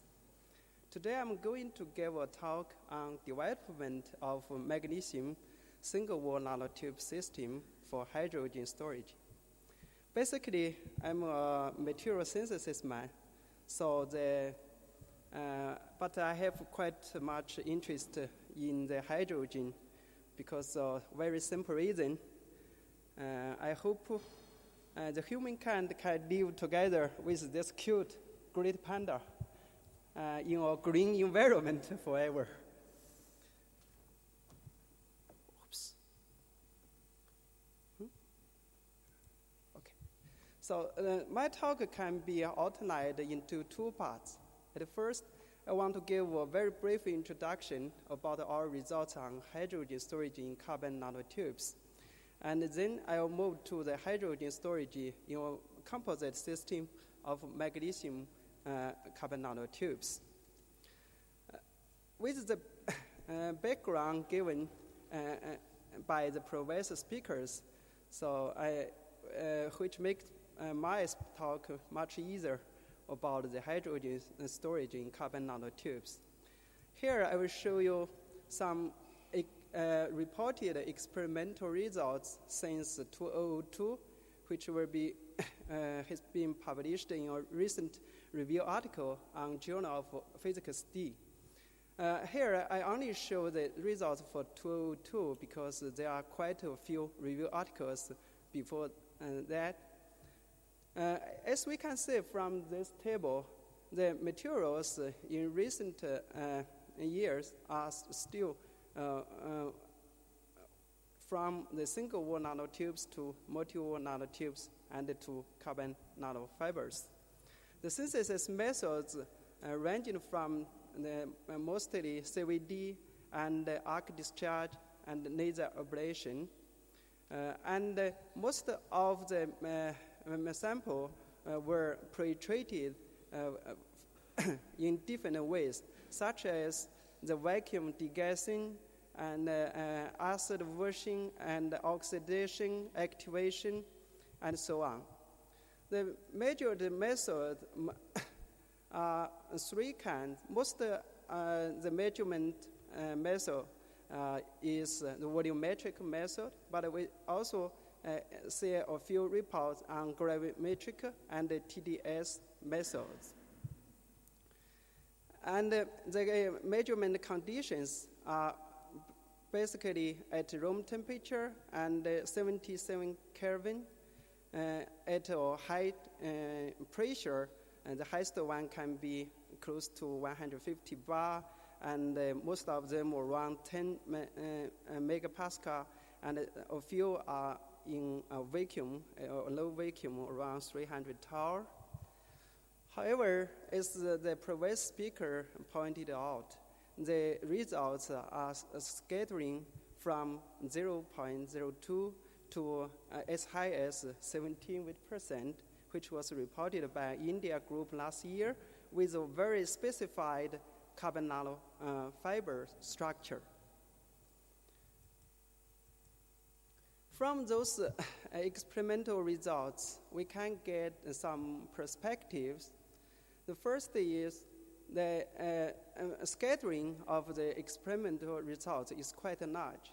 This wide range of discrepancy has never been observed for any other hydrogen storage material, which means that carbon is a unique structure. We need to make more greater efforts to identify the influencing factors for hydrogen storage. Here I list a few factors, such as the measurement methodology, and I think the critical one is the synthesis techniques and post-treatment methods. From the results, we can obtain that there exists some synergetical effect between carbon nanotubes and the nano-sized medical catalyst or hydrates.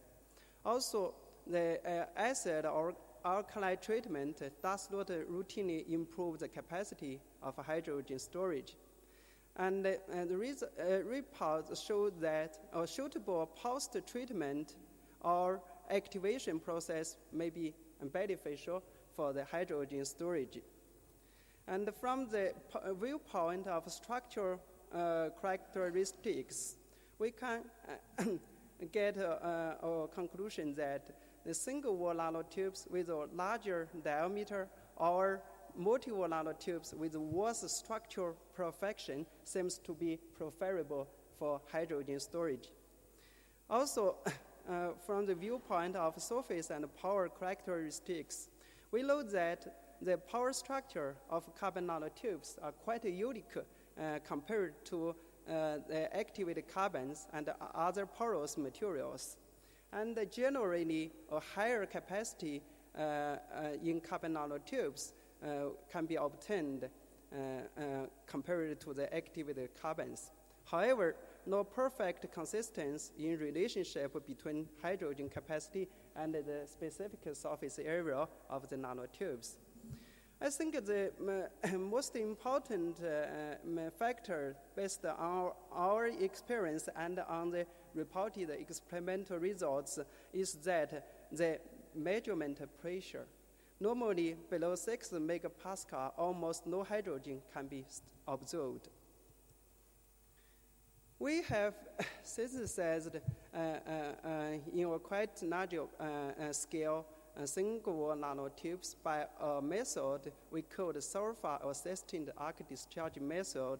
The average diameter of our single-wall nanotubes is about 1.7 nanometers, and the morphology of the prepared sample, as you can see from those images.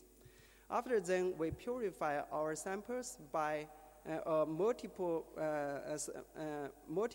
step procedure, such as ultrasonic dispersion, boiling in water, oxidation in air, and acid version. And this TEM images show that the purified single-wall nanotubes. However, in the purified sample, we still have about 3 to 4 weight percent catalyst metals remain. And we found that part of the single-wall nanotubes were cut short and more defects are induced during the purification. And we used volumetric measurement methods to measure the hydrogen storage capacity of carbon nanotubes. At first, we carefully calibrate our setup by 3 means, and the linkage input test, and also we measured the uptake of activated carbons and metal hydrides. So normally we will get a result of about 0.6 to 0.8 weight percent at 13 megapascal and room temperature for the max-up activated carbons with a specific surface area of 3,200 square meters per gram, and for natrium nickel 5 about 1.34 to 1.44 weight percent. After that, we were heating the sample cell with the sample and vacuum degas the sample cell at 200 degrees C for several hours. After we cool down the sample cell to the room temperature, normally it's between 20 to 25 degrees C, we will introduce the high purity hydrogen, which purified by another purifier used in the metal hydride, and then we measurement the pressure change and calculate the storage capacity. As you can see, one sample here I show you, the as-prepared single-wall nanotubes can only take about 0.5 capacity of hydrogen. However, if we purify our sample, and we can get a higher capacity, about 1 weight percent. If we annealing the purified sample at 900 degrees C, we can increase the capacity to about 1.7 or 1.6 weight percent. We also did some investigation on the activated multi-wall carbon nanotubes. We used the three methods to activate the multiple carbon nanotubes, the KOH agent, and carbon dioxide and air agent. And from the TM observation, we can show that the KOH activation rarely has damaging or not of the multiple nanotubes and making some sidewall thinning, interlayer pores, and many etched pits. However, the carbon dioxide and air had a quite mild influence on the structure of the nanotubes. And we measured those samples at around 22 degree, and I'm sorry, there's and at around 13 megapascal. And as for the prepared multiple nanotubes, the surface area is quite low, and we can only have an uptake of about 0.2 %. However, if we activated the small diameter multiple nanotubes by KOH, we can get a sample with a surface area close to 800 square meters per gram and have an uptake around 1.2 %. That means that the activation and post-treatment on carbon nanotubes is beneficial for hydrogen storage in those samples. Okay, now I'm going to move to the second part of our experimental research on magnesium single-wall nanotube composite system. As we know, magnesium can have quite high hydrogen storage capacity, theoretically about 7.6 weight %. However, its high operation temperature and the slow kinetics has a big trouble for the practical applications. So also the single-wall nanotubes has a very novel and unique structure. So if we put those things together, we may get some synergetic advantage for hydrogen storage. Because we know that the graphite addition has some influence, positive influence on the hydrogen storage performance of magnesium from the previous reported work. Although we also get some negative results about the graphite addition on the desorption properties of magnesium hydride. We prepared our sample through two-step procedure. At first, we bore milled magnesium powder in hydrogen atmosphere at around 110 bars to activate the magnesium. Then we put the additives inside for another time period of bore milling. And the additives content, of course, is various. And we get the sample. We have selected several kinds of carbon material as the additives, such as purified single-wall nanotubes and activated carbon. We use Maxorb again, and carbon black, graphite, and fluorines. Also, for the comparison, we selected two kinds of non-carbon materials, boron nitride nanotubes. We synthesized at our lab because I just said I'm a synthesis man, so we synthesize different kinds of nanostructures. And the conventional asbestos. After 10-hour bore milling, we can say that the additives dispersion is very uniform from the element mapping of the composite system for magnesium and for carbon. And this figure shows the hydrogen adsorption profile of the system with different kinds of additives. So as we know already, at 200 degrees C, the hydrogen adsorption capacity and kinetics are very bad for the pure magnesium hydride. With some non-carbon additive, as I show you here, G and F, with the boron nitride nanotubes and asbestos. And there have some major improvement in the capacity of the magnesium hydride. However, compared to the carbon additives, and those non-carbon material, the improvement with the non-carbon material is very marginal. And among all the carbon additives, we found that single-wall nanotubes are the most effective additives. So we did some more research on this system. As we can see from this figure, hydrogenation and dehydrogenation, we found that both the hydrogen capacity and the kinetics was greatly improved with the addition of purified single-wall nanotubes, in particularly at immediate temperature such as 150 degrees C or 200 degrees C. We also investigated the additional amount of single-wall nanotubes on the hydrogen storage performance of the composite system, and we found that about 5 weight% seems to be the optimum addition amount. On the other hand, we checked the ball milling time and the influence of ball milling time on the hydrogen storage performance at 300 degrees C and 200 degrees C.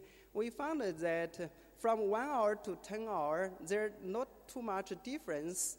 But for a 10-hour ball milled sample, we have better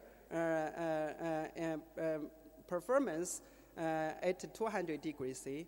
However, further increase the mill time from 10 hours to 20 hours, we found that there is a substantial decrease of hydrogen capacity in the composite system.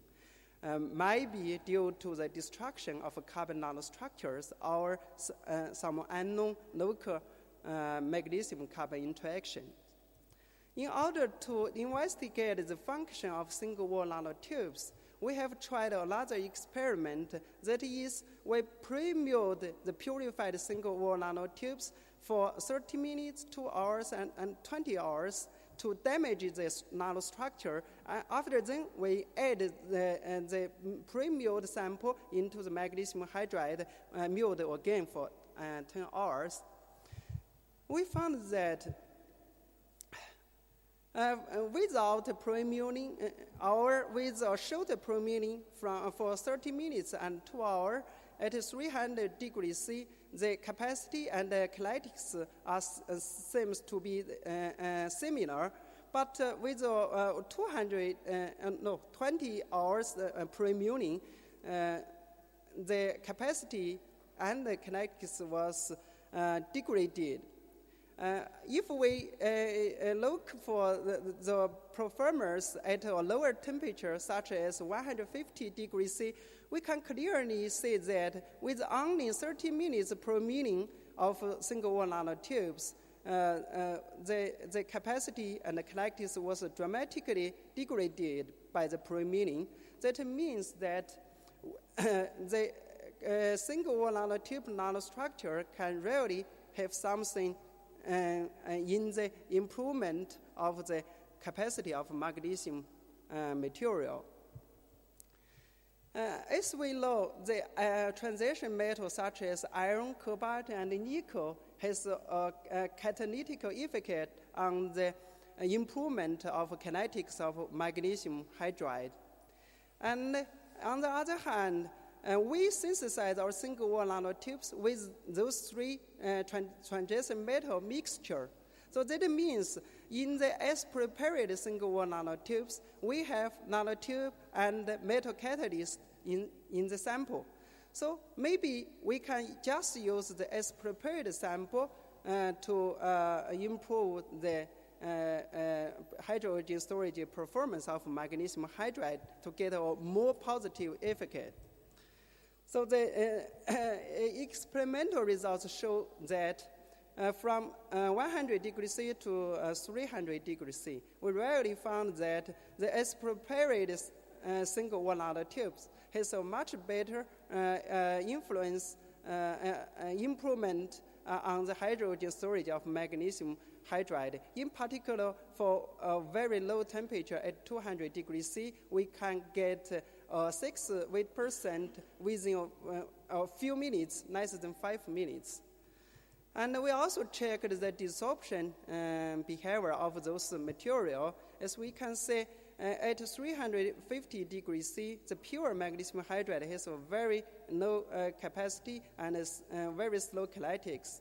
However, with the as-prepared sample, as prepared single wall nanotube addition, we can say that the capacity and the speed was improved greatly, even compared to the purified single wall nanotube sample. We also preliminarily check the cycling stability of the composite system for 4 cycles. As I show you here, we found that with the cycling, the hydrogenation kinetics was somehow decreased, but the capacity was unchanged. Okay. Oh, whoops.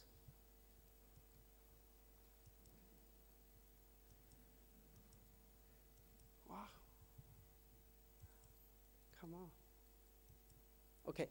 So my time also is limited, so I'm going to the concluding remarks. We found that the carbon nanotubes, in particular single wall nanotubes, can absorb some amount of hydrogen. However, the discrepancy is still exists. So the efforts on carbon nanotubes are continuously made in recent years. And from our experimental observations, we found that the hydrogen capacity of magnesium can be considerably improved by addition of single wall nanotubes. And the single wall nanotube, the novel carbon nanostructure of single wall nanotubes have a role in the improvement. And we also found that if we use the as-prepared single wall nanotubes, including the metal particle, catalyst particles, can even improve the hydrogen storage behavior of magnesium composite system better than the purified one. That means the metal catalyst nanoparticles can have some synergetic function. So therefore, we say that the magnesium single wall nanotube is a promising system, and the systematic investigations, including the mechanism in oxidation, are ongoing at our lab. I want to thank my colleagues and my students, and the research was funded by National Science Foundation of China, Ministry of Science and Technology, and the BPCAS program on clean energy facing the future. Thank you very much for your attention.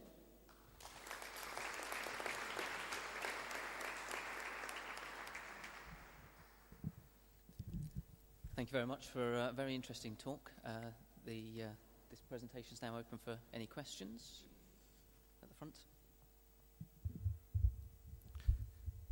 Have you compared your results of magnesium hydride added with 5% carbon nanotubes with results that are available in the literature of magnesium hydride mixed with simply graphite? If I well remember, the results reported in the literature are very similar to yours. Have you made some comparison? Yes, according to the literature, the graphite addition also has a positive effect on the improvement of hydrogen storage of magnesium, as I point out. But also, they have some research pointed out that some contradictory results was reported. We compared the graphite with the single wall nanotubes as well, but we found that for the capacity, it's not so much different, but for the kinetics, it seems that carbon nanotubes has a better efficacy. Yes, in the middle there. Okay. My name is Ki-Sung Nam from Korea. You add the only 5% of single carbon nanotube, and you observe the rapid increase in the sorption kinetics, okay, of the hydrogen in the magnesium. Can you say how the single carbon nanotube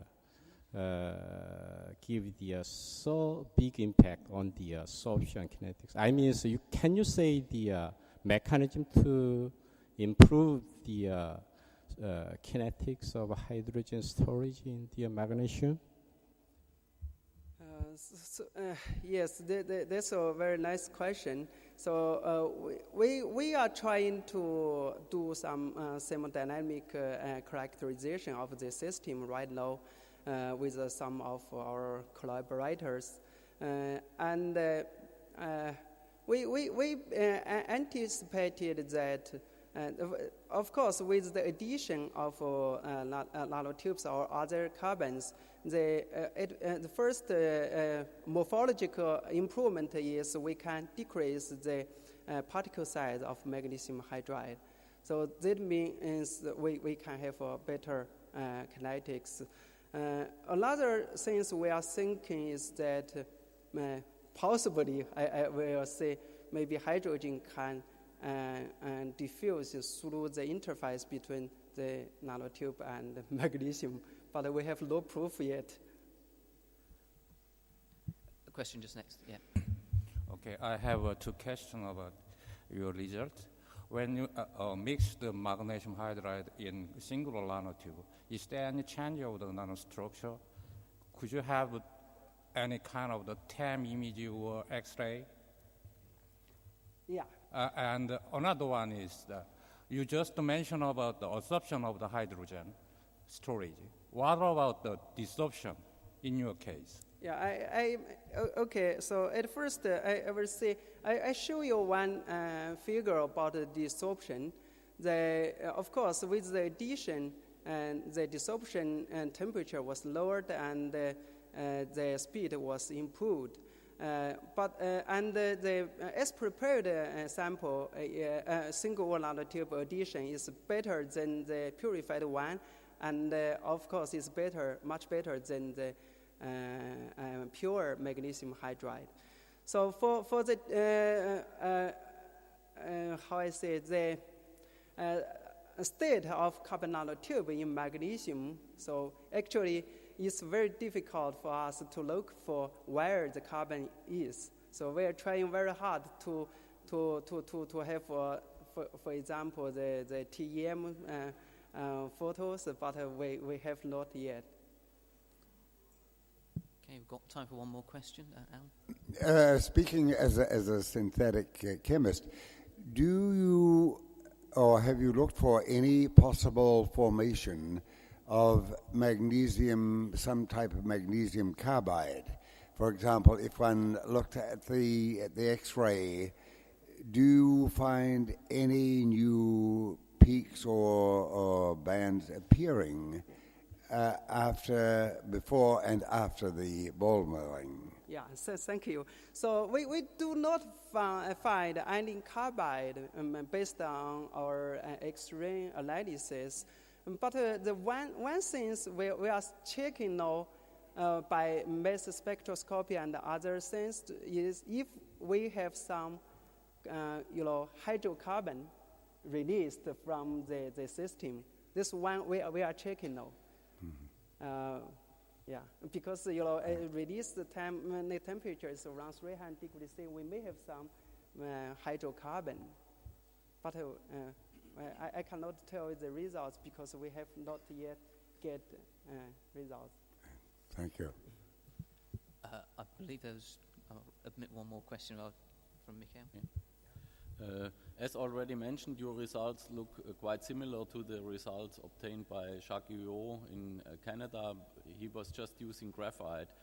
And we have looked at ball milling single-walled nanotubes, and already after 10 minutes of ball milling, you don't find any signal from the structure anymore. You can do Raman spectroscopy, and the radial breathing mode is gone. And I think if you look at with X-ray, after half an hour you have already amorphous carbon. So I think you should not talk about single-walled nanotube magnesium interaction in your case. It's just some amorphous carbon, which is interacting, because you destroy all the feature of the single-wall nanotube by high-energy ball milling. Yeah, you're right. Yeah, actually, based on our experience also, if we ball mill single-wall nanotubes, we can very easily destroy the structure. As I showed you with the pre-milled sample, we do observe that if we pre-mill a very short time, the behavior is different. So that's why I say even though I don't know what it is, but they have some function about nanotube in the improvement. If we pre-mill the nanotube in a short time, we have better results. If we pre-mill for a long time, we have a worse result. That's what I can say. Right, we'll have to end it there. Anybody else that's got further questions, leave it till lunchtime.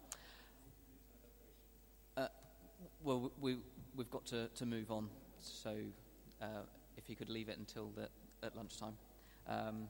So if we could... Oh, do we? Sorry. I have a very simple question. Well, if we need to fill time, then I'm not going to stop questions. Please. Have you ever tried to ball milled with some hydrogen storage alloys, such as lanthanum nickel 5, or titanium iron and those things? And what's the result of it? I have not yet tried that. With the other system, because the major point we want to have a higher capacity, so I don't try the nancium nickel 5 because the storage capacity is only about 1.4, so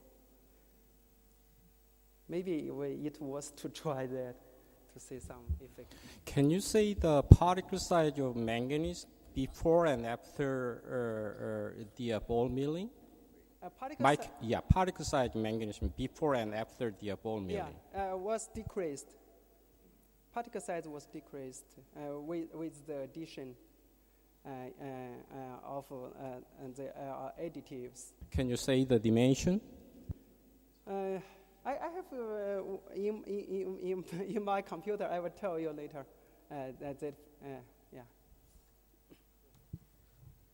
Right. If we could all thank you. Okay.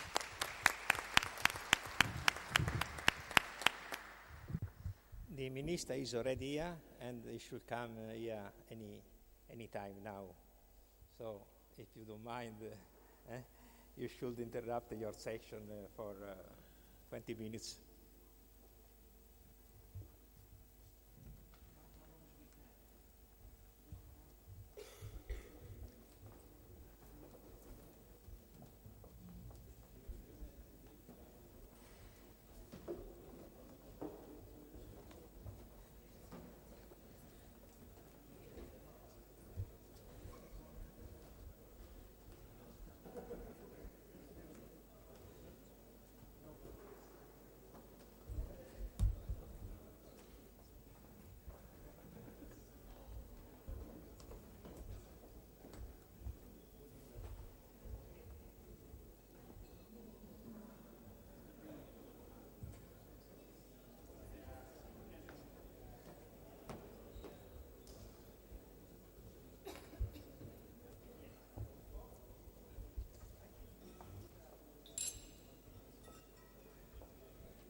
Hi.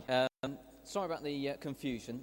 The minister will be turning up in about 5 or 10 minutes, so we've not got enough time to fit another speaker in before then. So if you could just hang on for 5-10 minutes, if you remain in your seats, so that we're all ready for when the minister comes. Sorry about the wait there.